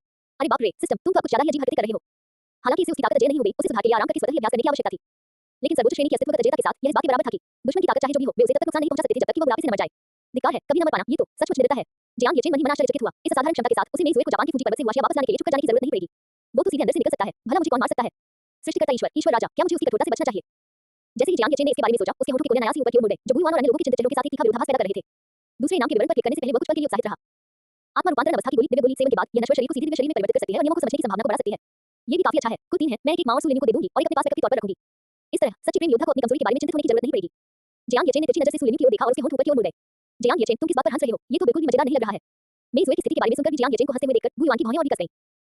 विभाग प्रमुख होने के नाते अपने विभाग के सदस्यों को खतरे में देखकर भी वह वहां बैठकर मुस्कुरा रहा था। इस तरह के रवैये के बावजूद कमांडर इन चीफ ने उसे युद्ध विभाग का कमांडर बने रहने दिया। सच में, कमांडर गु, मेई जुए मेरे विभाग की सदस्य है, मैं उसे युद्ध विभाग में वापस ले आऊंगा, इसलिए चिंता मत करो। जैसे ही गुयुआन निराश महसूस कर रही थी, जियांग येचेन मुस्कुराते हुए बोल पड़ी। जैसे ही ये शब्द बोले गए, सम्मेलन कक्ष में मौजूद सभी लोगों की निगाहें उन पर टिक गईं। युद्ध विभाग की जेल के बाहर के बाहरी देवताओं के पुनरुत्थान के बाद से उन्होंने जियांग येचेन की शक्ति का नया आकलन किया। वह अकेले ही भारतीय देवराज को फंसा सकता था और सैकड़ों बाहरी देवताओं का वध कर सकता था। इस ताकत के बल पर ही उनके पास ऐसी बातें कहने की हिम्मत थी। डिपार्टमेंट हेड, सच में, ये सुनकर लिंग लिंग खुशी से उछल पड़ी। अगर डिपार्टमेंट हेड सिस्टर जुए को वापस ला सकते हैं, तो मैं उस मोटे बदमाश तांगलॉन्ग को फिर कभी नहीं डांटूंगी। तांगलॉन्ग, जो पहले खुश था, उसके चेहरे से मुस्कान धीरे-धीरे गायब हो गई। चू शिनचेन, नींद के देवता और अन्य लोग भी अपने नेता के शब्दों से कुछ हद तक आश्चर्यचकित थे। क्या उनके सुस्त विभागाध्यक्ष में वास्तव में इतनी जिम्मेदारी की भावना है? स्वर्गीय दरबार में बिताए अपने समय को याद करते हुए विभाग प्रमुख स्वयं काम में दिलाई बरतता था और अपने सदस्यों की साधना को पूरी तरह से अनदेखा करते हुए दूसरों से उसकी जगह काम संभालने को कहता था। अब वह बिल्कुल अलग इंसान बन चुका था। सच में, बिल्कुल, ये तो बस एक छोटी सी बात है। जियांग येचेन ने लिंग लिंग की ओर देखा, मुस्कुराया और सिर हिलाया। मामूली बात, जियांग येचेन, मैं जानता हूं कि तुम शक्तिशाली हो, लेकिन गुप्तचर युआन नियम के कबूलनामे में साफ तौर पर कहा गया है कि वे तुम्हें वहां फंसाने की योजना बना रहे हैं। उन्होंने जरूर पर्याप्त तैयारी की होगी। गु युआन ने गंभीरता से कहा, अगर तुम जल्दबाजी करोगे तो निश्चित रूप से उनके जाल में फंस जाओगे। कोई बात नहीं, कमांडर गु, मुझे पता है मैं क्या कर रहा हूं। चूंकि मैंने जाने का इरादा कर लिया है, इसलिए मुझे इस बात की परवाह नहीं है कि उन्होंने मेरे लिए क्या-क्या जाल बिछाए हैं। जियांग येचेन ने उसे हाथ हिलाकर विदा किया। उसके होठों पर हमेशा एक हल्की सी मुस्कान रहती थी और वह पूरी तरह से आत्मविश्वासी दिख रहा था। और वह क्यों नहीं डरेगा? सिस्टम से मिली सर्वोच्च स्तर की अस्तित्वगत अजयता के साथ डरने की क्या बात थी? तुम, गु युआन हिचकिचाते हुए बोला। 6 महीने पहले पुनर्जीवित बाहरी देवताओं से जियांग येचेन के युद्ध के दृश्य को याद करके वह अवाक रह गया। ठीक है, लेकिन अगर आपको कोई खतरा महसूस हो तो तुरंत अपनी अंतरिक्ष दैवीय शक्ति का इस्तेमाल करके भाग जाएं। घुसपैठ विभाग आपकी कार्रवाई में सहयोग करेगा, लापरवाही न बरतें। जैसे ही जियांग येचेन ने हल्के से सिर हिलाया, एक छोटे से हाथ ने उसके कपड़े के कोने को कसकर खींच लिया। अपना सिर घुमाकर उसने देखा कि सूलिनी चिंता से भरी आंखों से उसे देख रही है। हालांकि वह जानती थी कि उसका मंगेतर बहुत मजबूत है, फिर भी उसके द्वारा जोखिम उठाने के विचार से वह बहुत चिंतित और भयभीत हो जाती थी। बेशक उसे इससे भी ज्यादा डर इस बात का था कि भाई येचेन के मन में बहन जुए के लिए अभी भी भावनाएं थी। भाई येचेन जापान के माउंट फूजी जाने के लिए अपनी जान जोखिम में डालने को तैयार थे, कोई भी देख सकता था कि यह सिर्फ एक नेता की जिम्मेदारी का मामला नहीं था। लेकिन अगर वह बोलती तो उसे डर था कि भाई येचेन नाराज हो जाएंगे और उसे संवेदनशील कहेंगे। अगर भाई येचेन और बहन जुए के बीच वाकई कुछ चल रहा था, तो उसे इसे कैसे संभालना चाहिए ताकि भाई येचेन उसे घृणा न करने लगे? क्या वह पहले की तरह उसे नजरअंदाज करेगा? इसी क्षण जियांग येचेन ने हाथ बढ़ाकर सूलिनी के बालों को सहलाया। ये देखकर कि यह लड़की फिर से ज्यादा सोच रही है, वो उसके कान के पास झुककर बोला, चिंता मत करो, मेई जुए के साथ मेरा रिश्ता सिर्फ नेता और सदस्य का है। इसके अलावा तुम्हारी जैसी अच्छी मंगेतर के साथ मैं तुम्हें फिर कभी निराश नहीं करूंगा। भाई येचेन को देखते ही सूलिनी की आंखें थोड़ी चौड़ी हो गईं। उसकी आंखों में दिख रही चिंता धीरे-धीरे गायब हो गई और उसने प्यारी सी मुस्कान के साथ सिर हिलाया। मुझे भाई येचेन पर भरोसा है, भले ही भाई येचेन के मन में बहन जुए के लिए भावनाएं हो, मैं भी। जियांग येचेन ने सूलिनी की चेहरे जैसे होठों पर चुटकी ली। चुप रहो। ओह, सूलिनी ने अपनी जीवंत बड़ी आंखों को झपकाया और बोलना बंद कर दिया। इस सच्चे प्रेम योद्धा के विचार तो सचमुच दुनिया को झकझोर देने वाले हैं। जियांग येचेन ने अवाक होकर अपना माथा ढांक लिया। ठीक है, उन दोनों को सम्मेलन कक्ष में फुसफुसाते और इश्कबाजी करते देख गु युआन ने आंखें घुमाई और कहा, आज की बैठक यहीं समाप्त होती है। जियांग येचेन, यहीं रुकिए, बाकी सब लोग वापस जा सकते हैं। विभाग के सदस्य एक पल के लिए स्तब्ध रह गए, अपने नेता की ओर देखा और अंत में अपना सामान समेटकर सम्मेलन कक्ष से बाहर चले गए। कमांडर गु, क्या आपको मुझसे कुछ चाहिए? जियांग येचेन ने उत्सुकता से पूछा। गु युआन ने कुछ देर हिचकिचाने के बाद कहा, हाँ, मैं बस आपसे पूछना चाहता था कि क्या आप और ऊंचाई पर चढ़ने के बारे में सोच रहे हैं? और ऊपर चढ़ना, जियांग येचेन ने सोचते हुए भौहें सिकुड़ी। क्या कमांडर गु मुझे पदोन्नति देने वाले हैं? बिल्कुल नहीं, अगर मुझे पदोन्नति मिलती है तो इसका मतलब है कि मुझे और भी काम संभालने होंगे और भी जिम्मेदारियां निभानी होंगी। मुझे पहले पूछना होगा। मेरे मन में विचार तो जरूर आते हैं, लेकिन अगर मैं और ऊपर चढ़ जाऊं तो क्या मैं सारा काम दूसरों पर डाल सकता हूं? जियांग येचेन ने झिझकते हुए पूछा, आखिरकार मैं दूसरों को अधिक अवसर देना चाहता हूं। उद्धरण चिन्ह उद्धरण चिन्ह। गु युआन के होंठ फड़फड़ाए। क्या तुम इसे दूसरों को अवसर देना कहते हो? तुम तो बस काम चोरी करना चाहते हो। नहीं, उसने दृढ़ता से कहा। जियांग येचेन ने अपने हाथ फैलाए, तो मुझे इसमें कोई दिलचस्पी नहीं है। ये सुनकर गु युआन की आंखें चमक उठी। वह खड़ा हुआ, जियांग येचेन के कंधे पर थपथपाया और बोला, अच्छा हुआ कि तुम नहीं गए। अच्छा हुआ कि तुम नहीं गए, तो वापस जाओ और मेई जुए को बचाने की तैयारी करो। अरे वाह, मेरी नौकरी बच गई है। जियांग येचेन ने गु युआन को अजीब नजरों से देखा और थोड़ा असमंजस महसूस किया। इससे पहले कि वह कुछ प्रतिक्रिया कर पाता, गु युआन ने उसे धक्का देकर सम्मेलन कक्ष से बाहर निकाल दिया। धमाके के साथ सम्मेलन कक्ष का दरवाजा बंद हो गया और अंदर से गु युआन की खुशी भरी हंसी सुनाई दी। फुफकार, ये सही नहीं है ना? जियांग येचेन को ये बात पूरी तरह समझ में नहीं आई, लेकिन जिन समस्याओं का वो समाधान नहीं ढूंढ पाता था, उनके बारे में वह आमतौर पर लापरवाही बरतता था और उनके बारे में सोचता भी नहीं था। उसने ताकामागाहारा की दिशा में देखा, सिस्टम पैनल खुला और सर्वोच्च श्रेणी अस्तित्व अजयता के विवरण पर एक नजर डाली। पिछली बार जब तुम देवताओं ने मिलकर मुझ पर हमला किया और भाग जाने के लिए मुझे क्या कहा तो मैंने इसे दिल पर नहीं लिया। अब जब मैं शक्ति के साथ वापस आ गया हूं तो तुम मुझे क्या कहोगे? जियांग येचेन की आंखें थोड़ी सी खुल गईं। अध्याय 406 सृजनाशक सनी, क्षमा करें, मैं अजय हूं, 1 में 2 अध्याय। माउंट ओलंपस की चोटी पर चारा बिछा दिया गया है, अब हमें बस मछली के फंसने का इंतजार करना है। सूर्य मंदिर के अंदर सूर्य के देवता अपोलो अपने दिव्य सिंहासन पर आराम से बैठे थे। उनकी आंखें सिकुड़ी हुई थी और होठों पर मुस्कान थी क्योंकि वे पूर्व की ओर देख रहे थे। वह हुआशिया में लगाए गए अपने जासूस से काफी संतुष्ट प्रतीत हो रहा था। अगर मेई जुए सचमुच भाग्य के बच्चे को बहला फुसलाकर मारने में कामयाब हो जाती, जैसा कि फ्रेड ने कहा था, तब हुआशिया जाति को खत्म करने की योजना पूरी तरह से विफल नहीं होगी। जब तक हुआशिया अपने भाग्य के बालक को नहीं खो देता, तब तक सब कुछ विलुप्ति की ओर अग्रसर होता रहेगा। अपोलो को ये बात भली भांति पता थी कि समय बीतने के साथ-साथ नियति के पुत्र का आतंक उस स्तर तक पहुंच गया था जिससे वह स्वयं भी भयभीत हो जाता था। इस बार जब तक वह नश्वर रूप में माउंट फूजी पर प्रकट होने का साहस करता है, ताकामागाहारा के क्षेत्र में वापसी का कोई रास्ता नहीं होगा। मिस्र के सृष्टिकर्ता सूर्य देवता रब द्वारा निर्धारित घातक व्यवस्था के सामने भाग्य के पुत्र जैसे एक साधारण मुख्य देवता भी जैसे ही अंदर कदम रखेंगे, रात में तब्दील हो जाएंगे। भाग्य के बच्चे, तुम चाहे कितने भी उद्दंड क्यों न हो, तुम सृष्टिनाशक शनि से कैसे बच सकते हो? सूर्य के देवता अपोलो ने अपने होठों को एक शरारती मुस्कान में बदल दिया, मानो जीत पहले से ही उनकी मुट्ठी में हो। जब वह भाग्य के बच्चे को दबाकर मारे जाने की कल्पना कर रहा था, तब अचानक मंदिर के दरवाजे खुल गए और एक सुंदर बिना दाढ़ी वाला युवक अंदर आ गया। उन्होंने मुस्कुराते हुए अपोलो को शालीनतापूर्वक प्रणाम किया और कोमल स्वर में कहा, महामहिम, देवराज अपोलो आपको पवित्र एक्रोपोलिस में कुछ मामलों पर चर्चा करने के लिए आमंत्रित करते हैं। दिव्य दूत हर्मेस के शब्दों को सुनकर अपोलो के चेहरे से मुस्कान धीरे-धीरे गायब हो गई और उसकी भौहें सिकुड़ गईं। आखिर उसके पिता, जो अभी स्वस्थ हुए थे और दुनिया से छिपे हुए थे, अचानक उससे मिलना क्यों चाहेंगे? अपोलो ने अपने पिछले कार्यों पर विचार किया, उसे कुछ भी गलत नहीं लगा। वह अपने दिव्य सिंहासन से संशय से भरकर उठ खड़ा हुआ। ठीक है, मुझे वहां ले चलो। हाँ महाराज अपोलो। हर्मेस ने हल्के से सिर हिलाया और अपोलो को ओलंपस के पहाड़ों से होते हुए मध्य शिखर पर स्थित एक भव्य दिव्य महल में ले गया। महल के आसपास का इलाका ठंडा और सुनसान था, वहां न तो कोई रक्षक था और न ही कोई नौकरानी। ये बात अपोलो को कुछ हद तक अजनबी सी लगी। 100 साल पहले उनके पिता ज़्यूस जैसे नहीं थे। उन्हें लगता था कि देवराज के महल में एक अजीब सा माहौल छाया हुआ है। महारानी अपोलो, कृपया अंदर आइए। हर्मीस ने सौम्य मुस्कान के साथ अपना हाथ आगे बढ़ाया। अपोलो ने सिर हिलाया और मंदिर में प्रवेश किया। ऐसा लग रहा था मानो सूर्य की रोशनी अंदर आ रही हो, जिससे अंदर का वातावरण बेहद ठंडा और नम था। मंदिर के अंदर महल का पूरा दृश्य केवल कभी-कभार बिजली की चमक से ही धुंधला सा दिखाई देता था। पिताजी, आपने मुझे बुलवाया था। अपोलो ने अपना दाहिना हाथ अपनी छाती पर रखा और सुनहरे सिंहासन पर बैठे अधीर रूप के व्यक्ति को आदरपूर्वक प्रणाम किया, जिसने नीला बैंगनी वस्त्र पहन रखा था, जिससे उसकी छाती और कंधे खुले हुए थे। आगंतुक की आवाज़ सुनकर ज़्यूस अपने गुंडराले बालों, गहरी दाढ़ी और शांत लेकिन गंभीर राशि चेहरे के साथ ने धीरे-धीरे अपनी खून जैसी लाल आंखें खोलीं। वो सुगठित शरीर वाला था, उसकी मांसपेशियों की बनावट भरी हुई थी लेकिन अतिरंजित नहीं थी और वह बिजली से गिरा हुआ था। अपोलो, तुम नियति के पुत्र से निपट रहे हो, है ना? ज़्यूस ने धीरे से कहा। अपोलो चौंक गया। क्या उसके पिता ने उसे भाग्य के पुत्र के कारण बुलाया था? कुछ समय पहले समय के देवता ने कहा था कि वाशिया के खिलाफ कोई कार्रवाई न की जाए। क्या उसके पिता उसे रोकने वाले थे? इससे भी ज्यादा हैरान करने वाली बात यह थी कि उसके पिता को एक अजीब सी आभा महसूस हो रही थी। पिताजी, मेरा इसमें कोई लेना देना नहीं है। ये सब ताकामागा द्वारा संभाला जा रहा है। उसने खुद को इसे अलग करते हुए कहा। इस राजा के सामने झूठ बोलने की कोई जरूरत नहीं है। ज़्यूस के चारों ओर बिजली कड़कने लगी और उनकी आवाज अधिकारपूर्ण ढंग से गूंज उठी। क्या आपको यकीन है कि आप भाग्य के बच्चे को मार सकते हैं? अगर नहीं, तो ये राजा तुम्हें शक्ति प्रदान कर सकता है। तुम्हें ये सुनिश्चित करना होगा कि भाग्य के पुत्र का पूर्णतः वध हो जाए। हैं? अपोलो हैरान रह गया। उसके पिता भी भाग्य के पुत्र को मारना चाहते थे। तब चिंता की कोई बात नहीं थी। निश्चित रहे पिता, मिस्र के सृष्टिकर्ता ईश्वर ने पहले ही घातक आक्रमण कर रखा है। एक बार जब भाग्य का पुत्र जाल में फंस जाएगा, तो उसके लिए जीवित रहना असंभव होगा। ये सुनकर ज़्यूस की आंखों का खून जैसा लाल रंग धीरे-धीरे फीका पड़ गया और वह चिंतन में डूब गया। गेट के शब्दों के अनुसार हुआक्सिया का भाग्य का बालक अभी केवल मुख्य देव क्षेत्र में था, इसलिए वह स्वाभाविक रूप से एक सृष्टिकर्ता देवता की घातक सैनिक का सामना करने में सक्षम नहीं होगा। उसके दिल का बोझ हल्का हो गया और उसने अपोलो को हल्के से सिर हिलाकर कहा, तुमने अच्छा किया अपोलो, अब तुम जा सकते हो। अपोलो को ये कुछ हद तक समझ से परे लगा, लेकिन उसने अवज्ञा करने का साहस नहीं किया और देवराज के महान हॉल से बाहर निकलने के लिए मुड़ गया। उसके जाने के बाद ज़्यूस की आंखें फिर से खून की तरह लाल हो गईं और धीरे-धीरे उसके सामने एक चमकता हुआ गोला प्रकट हुआ। उस गोले में अत्यंत शक्तिशाली समय स्थान ऊर्जा समाहित थी और धीरे-धीरे उसकी सतह पर अचानक एक विचित्र सी आंख खुल गई। ज़्यूस, उसका अस्तित्व हमारे अवतरण में बाधा डालता है, उसे यथाशीघ्र नष्ट करो। उस गोले से एक ऐसी आवाज निकली जो आयामों और समय स्थान से परे थी और अविश्वसनीय रूप से दूर से सुनाई दे रही थी। ज़्यूस ने समय स्थान के गोले को घूरते हुए ठंडे स्वर में कहा, गेट, अपना वादा याद रखो। समय स्थान क्षेत्र, जिसे द्वार की कुंजी योगसोथो के नाम से भी जाना जाता है, ने फिर से बात की। मेरे अनुबंधकर्ता, एक बार जब हम नीचे उतरेंगे, तो हम आपको अनंत शक्ति प्रदान करेंगे। ज़्यूस ने अपनी आंखें सिकुड़ी और सिर हिलाया। इस बार ओलंपस ने हुआशिया पर हमला करने के लिए अन्य दिव्य राज्यों के साथ गठबंधन किया था। वे हुआशिया की महान संरचना को नष्ट कर सकते थे और कुनलुन पर्वत के नीचे स्थित खंडहरों को पुनर्जीवित होने दे सकते थे। लेकिन किसी अज्ञात समय में नियति का एक बालक प्रकट हुआ। उसने न केवल महान सैनिक को पुनर्स्थापित किया, बल्कि उसने महल को और भी अधिक विनाशी बना दिया। अब हुआशिया ग्रेट फॉर्मेशन को नष्ट करना असंभव था।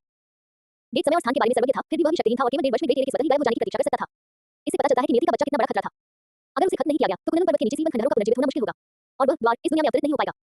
ज़्यूस ने अपना चेहरा अपने हाथ पर टिका लिया, पूर्व की ओर देखते हुए उसकी खून जैसी लाल आंखें ठंडी और भयावह थीं। हुआशिया स्वर्गीय दरबार, हे पूज्यवर, नश्वर से संदेश आया है। जियांग येचेन जिस क्षेत्र में गया है, वह ताकामागा हारा है। नश्वर केवल वही राज्य, उन्हें उम्मीद है कि स्वर्ग की अदालत उसकी सहायता के लिए देवताओं को भेज सकती है। 3 पवित्र आत्माओं के हॉल के अंदर वीनस ने चिंतित चेहरे के साथ बताया कि जियांग येचेन किसी को बचाने के लिए ताकामागा हारा जा रहा है। ये सुनकर तीनों पूजनीय देवदूतों की भौहें तन गईं। ये तो साफ तौर पर एक चाल है। जियांग येचेन इसमें कैसे फंस गया? ग्रैंड सुप्रीम एडल लॉर्ड ने अपनी लंबी सफेद दाढ़ी सहलाते हुए हैरानी से देखा। आदिम आरंभ के दिव्य पूजनीय ने अपनी उंगलियों से गणना की और उनका चेहरा गंभीर हो गया। उसे नहीं जाना चाहिए। शुक्र, जियांग येचेन को तुरंत रोको। वीनस स्तब्ध रह गई। पूज्य गुरु के चेहरे के भाव देखकर उसे लगा कि कहीं साथी दाऊदी जियांग का एक्सीडेंट तो नहीं हो जाएगा। ऐसा नहीं होना चाहिए। अब जबकि ताकामागा हारा की सबसे शक्तिशाली मातेरा ओमिका में मर चुकी है और साथी दाऊदी जियांग की ईश्वर राजा को फंसाने की शक्ति और उसके अंतरिक्ष नियम के साथ क्या भाग निकलना आसान नहीं होगा। आदरणीय व्यक्ति इतनी तीव्र प्रतिक्रिया क्यों दे रहे थे? आदरणीय गुरु, जियांग येचेन पहले ही प्रस्थान कर चुके हैं। ये तुच्छ दाऊदी उनका पीछा नहीं कर सकता। वीनस ने कड़वी मुस्कान दी। जियांग येचेन अंतरिक्ष की सत्ता को नियंत्रित करता था, भला उसे कौन पकड़ सकता था? आदिम आरंभ के दिव्य पूजनीय का चेहरा बदल गया। ये बुरा है। आदिम देवता के भाव को देखकर परम पूज्य स्वामी और दिव्य खजाने के दिव्य पूजनीय ने भी गणना की और उनके चेहरे पूरी तरह से बदल गए। मिस्र के सृष्टिकर्ता सूर्य देवता द्वारा रचित घातक आक्रमण प्रणाली। अरे नहीं! दिव्य खजाने के परम पूजनीय की पुतली अचानक सिकुड़ गई और उन्होंने तुरंत कहा, वीनस, कृपया जे संप्रदाय के शिष्यों को तुरंत ताकामागा हारा जाने के लिए सूचित करें। जिस क्षण जियांग येचेन ने हुआक्सिया ग्रेट फॉर्मेशन को बनाए रखने में सक्षम फॉर्मेशन प्लेट का निर्माण किया, वह केवल एक साधारण जूनियर नहीं रह गया था। उनका ये छोटा शिष्य भविष्य में हुआशिया का एक स्तंभ अवश्य बनेगा, उसे नजरअंदाज नहीं किया जा सकता। उसे नहीं पता था कि उसका शिष्य क्या सोच रहा था, जबकि वह जानता था कि यह एक जाल है, फिर भी उसे आह! आदिम आरंभ के दिव्य पूजनीय ने भी जियांग येचेन द्वारा ले जाए जा रहे रहस्य को समझ लिया और आह भरी, मैंने देवताओं को कुछ दिनों के लिए विश्राम देने का इरादा किया था ताकि वे महान सैनिक के रखरखाव के कारण खोई हुई साधना को पुनः प्राप्त कर सके, लेकिन ऐसा लगता है कि ताकामागा हारा को नष्ट करने की योजना को आगे बढ़ाना होगा। शुक्र, स्वर्ग के दरबार के देवताओं को ताकामागा हारा जाने की सूचना दो। प्रभु, दिव्य खजाने, चलिए पहले चलते हैं। आदिम आरंभ के दिव्य पूजनीय का चेहरा ठंडा पड़ गया था। वह भली भांति जानते थे कि जियांग येचेन जैसे प्रमुख देवता के क्षेत्र में सृष्टिकर्ता देवता की घातक आक्रमण पृथ्वी का सामना करना उनके लिए असंभव था। महान दाऊ ने तीनों दिव्य पूजों के चारों ओर गर्जना की और वे तुरंत ही 3 पवित्र आत्माओं के हौल से गायब हो गए। केवल वीनस ही पीछे रह गई, जो पूरी तरह से स्तब्ध और मंद थी। साथी दाऊदी जियांग की स्थिति ने वास्तव में तीनों परम पूज्यों को चिंतित कर दिया। लेकिन ये समझ में आने वाली बात थी, साथी दाऊदी जियांग ने हुआशिया के लिए जो किया था, उससे देवता भी विस्मय में पड़ गए थे। अपनी साधना की गति के साथ वह निश्चित रूप से 3 शुद्ध दाऊदी पूर्वजों से भी श्रेष्ठ अस्तित्व प्राप्त कर लेगा और शायद पुराने पूर्वज होंगे जो भी तक दे सके। अगर ऐसा कोई युवा खिलाड़ी समय से पहले ही गिर जाए तो ये बहुत दुख की बात होगी। वीनस तुरंत होश में आ गया और एक अमर बादल पर कदम रखते ही उसके हाथ से अनगिनत प्रकाश की किरणें बिखर गईं। उन्होंने धीरे-धीरे कहा, स्वर्गीय पूज्यों के आदेशानुसार सभी देवताओं को तुरंत ताकामागा हारा के लिए प्रस्थान करना होगा। इसमें कोई देरी नहीं होनी चाहिए। ताकामागा हारा में नश्वर राज्य माउंट फूजी। एफ्रोडाइट, चारा डाले हुए आधा महीना हो गया है, फिर भी भाग्य का बालक अभी तक प्रकट क्यों नहीं हुआ? सुंदर और दुबले पतले तसुकुयोमी नो मिकोटो, जिनकी त्वचा गोरी थी, सुनहरे बालों वाली कामवासना की देवी एफ्रोडाइट को घूर रहे थे। हुआशिया में उनकी बहन अमातेरासु ओमिका की मृत्यु ने उन्हें पहले ही बेहद क्रोधित कर दिया था और अब ओलंपस द्वारा उनके साथ खिलवाड़ किए जाने से उनका गुस्सा और भी बढ़ गया। इतनी जल्दी मत करो। एफ्रोडाइट ने अपने सुडौल शरीर को लहराते हुए तसुकुयोमी नो मिकोटो के पास पहुंचते हुए उसे आंख मारी। फ्रिक ने इस हुआशिया दास और भाग्य के बच्चे के बीच के बंधन का आकलन किया। हालांकि यह कुछ हद तक एक तरफा है, फिर भी भाग्य के बच्चे को यहाँ लुभाने के लिए काफी है। तसुकुयोमी नो मिकोटो के सुंदर चेहरे को कामुक निगाहों से निहारते हुए उसकी कमर हल्की सी हिल रही थी। इंतजार करना कष्टदायक है ना चंद्रदेव, क्यों ना हम कुछ रोचक करें? एफ्रोडाइट के हाथ ने मोहक अंदाज में तसुकुयोमी नो मिकोटो की छाती को सहलाया। तसुकुयोमी नो मिकोटो ने एफ्रोडाइट की गर्दन पकड़ ली। तुम्हें क्या लगता है कि तुम इस देवता को बहकाने के लायक हो? यहाँ से निकल जाओ। उसने एफ्रोडाइट को बर्फ पर फेंक दिया और उसके चेहरे पर एक परछाई पड़ गई। इस नश्वर प्राणी पर नजर रखो, अगर यह मर गई तो मैं तुम्हारे 1000 टुकड़े कर दूंगी। तसुकुयोमी नो मिकोटो ने ठंडी सांस छोड़ी और चांदनी में गायब हो गई। एफ्रोडाइट ने अपनी मुट्ठियां भींच लीं, उसकी आंखों में भयंकर भाव दिखाई दे रहे थे। कितना दयनीय है। बर्फ की जेल के अंदर फटे लाल होठों और पीले चेहरे वाली मेजुए ने एक कमजोर व्यंग्यात्मक हंसी हंसी। इससे एफ्रोडाइट का क्रोध और भी भड़क उठा। लाल बालों वाली मेजुए पर निगाहें गड़ाई, वह खड़ी हुई और ठीक तसुकुयोमी नो मिकोटो की तरह मेजुए की गर्दन पकड़ ली। हे हुआशिया के गुलाम, तुम्हें इस देवता का उपहास करने का क्या अधिकार है? मैं तुम्हारा मजाक उड़ा रहा हूं। मैं तुम्हारे प्रेम में विश्वासघात का मजाक उड़ा रहा हूं। तुम्हारी टुकड़ा हुई दयनीय स्थिति का मजाक उड़ा रहा हूं। अगर तुम इसे सहन नहीं कर सकते तो मुझे मार डालो, फिर तुम पर हंसने वाला कोई नहीं बचेगा। हा हा। मेजुए की आंखों में कोई चमक नहीं थी, वो केवल मृत्यु की कामना कर रही थी। एफ्रोडाइट ने अपने हाथ से थोड़ा दबाव डाला, लेकिन तसुकुयोमी नो मिकोटो की चेतावनी को याद करते हुए उसने अपने गुस्से को दबा लिया और मेजुए को जमीन पर जोर से पटक दिया। मरना चाहते हो? ये तो तुम्हारे लिए बहुत आसान होगा। मेरा मजाक उड़ा रहे हो? क्या तुम मुझसे बेहतर हो? एफ्रोडाइट खिलखिलाकर हंस पड़ी। तुम्हारे बारे में खबर हुआशिया में आधा महीना पहले ही फैल चुकी है, फिर भी जिस आदमी से तुम इतना प्यार करती हो, वो तुम्हें बचाने के लिए आने का कोई संकेत नहीं दे रहा है। क्या तुम भी उतने ही दयनीय नहीं हो? ये शब्द मेजुए के दिल में चुभने वाले कांटे की तरह थे। वह बर्फ की ठंडी दीवार के सहारे कमजोरी से झुक गई, उसकी आंखें धुंधले आकाश को बिना किसी भाव के घूर रही थी। हाँ, वह भी दयनीय थी, दयनीय इसलिए क्योंकि जिस व्यक्ति को वह पसंद करती थी, वह उसे पसंद नहीं करता था। इस बर्फीली जेल में कैद होने के बाद से उसने अनगिनत बार यह कल्पना की थी कि वह आदमी प्रकट होगा। भले ही वह केवल एक पल के लिए ही प्रकट हो, ये साबित हो जाएगा कि उसके दिल में उसके लिए एक छोटी सी जगह थी। लेकिन वहां कोई नहीं था, बिल्कुल कोई नहीं। महिलाएं भावुक होती हैं, भले ही वो जानती थी कि जियांग येचेन का आना खतरनाक था, फिर भी वही देखने की इच्छा को रोक नहीं सकी कि वह आएगा या नहीं। जियांग येचेन नहीं आई थी, जिससे उसका दिल टूट गया, लेकिन साथ ही उसे खुशी भी हुई। कम से कम जिससे वो प्यार करती थी, वो तो अभी भी जीवित था। एक सुखी जीवन जीना जारी रख पाना ही अपने आप में काफी अच्छा था। मेई जुए के होठों पर एक मुस्कान आ गई, जिससे उसके फटे हुए लाल होंठ खिंच गए और उनमें से खून की कुछ बूंदें रिसने लगी। तुम किस बात पर हंस रही हो? एफ्रोडाइट ने भौहें चढ़ाते हुए कहा। मेई जुए ने कमजोर स्वर में कहा, मैं इसलिए हंस रही हूं क्योंकि तुम ये नहीं समझती कि मैं उससे प्यार करती हूं और इसका उससे कोई लेना देना नहीं है। कहने का क्या मतलब है? एफ्रोडाइट की मोहक आंखें सिकुड़ गईं। जितना चाहो हंस लो, जब तक तुम भाग्य के बच्चे को बाहर नहीं निकाल सकते, मैं तुम्हें धीरे-धीरे आत्मा देकर मार डालूंगी। मेई जुए ने अपनी आंखें थोड़ी सी बंद कर ली। उसने वासना के देवता के शब्दों को बिल्कुल भी गंभीरता से नहीं लिया। मृत्यु अब उसके लिए यह एक मुक्ति थी। दुर्भाग्यवश वह राजाओं के पवित्र प्रेम का उपयोग करके अपनी बहन को पुनर्जीवित नहीं कर पाई थी और नहीं वह अपने पसंदीदा व्यक्ति से आमने-सामने अपनी भावनाओं को खुलकर व्यक्त कर पाई थी। उसका जीवन सचमुच एक त्रासदी था। उस क्षण से जब वह बाहरी देवता के लिए ईश्वर की ठेकेदार बनी, वो खुशी के लायक नहीं थी। जियांग येचेन, आपको खुश रहना जारी रखना चाहिए। मेई जुए। जैसे ही उसके दिल में निराशा छा गई, उसके कान में एक जानी-पहचानी आवाज सुनाई दी और उसने धीरे-धीरे अपनी आंखें खोली। वहां उसने उस व्यक्ति को देखा जिसे उसने अनगिनत बार याद किया था। वो उसके सामने खड़ा था और अपना दाहिना हाथ उसकी ओर बढ़ा रहा था। मेरे कुशल सहायक निदेशक जी आपको घर ले जाने आए हैं। जियांग येचेन ने मुस्कुराते हुए कहा। मेई जुए स्तब्ध रह गई। अध्याय 407 मैं बस आराम करना चाहता हूं, क्या तुम सब ठीक से व्यवहार नहीं कर सकते? दो अध्यायों का संयोजन। जापान, माउंट फूजी का शिखर। हंस के पंखों जैसे बर्फ के टुकड़े हवा में घूम रहे थे। जैसे ही जियांग येचेन मेई जुए की नजर में आया, दुनिया में सन्नाटा छा गया। बर्फीली ठंडी हवा उसके माथे पर उड़े बालों से टकरा रही थी और बर्फ के टुकड़े उसके कंधों पर गिर रहे थे। ऊपर देखते ही उसका शरीर सूर्य की स्थिति के अनुरूप हो गया, जिससे धुंधली बर्फीली जेल में हल्की सी रोशनी फैल गई। जियांग येचेन, मेई जुए ने अपनी दृष्टि को बाधित करने वाले लाल बालों को हटाया। उसकी खुबानी लाल आंखें चौड़ी हो गईं, उसकी पुतलियों में जियांग येचेन की आकृति प्रतिबिंबित हो रही थी। बर्फ की जेल की ठंड में यातना सहते हुए भी वो नहीं हुई, नहीं एफ्रोडाइट द्वारा अपमानित किए जाने पर। कठिनाइयों ने उसे पराजित नहीं किया था। लेकिन अब आंसू ब्रजवार की तरह उमड़ पड़े, लगातार उसकी आंखों से बहते रहे, अनियंत्रित रूप से।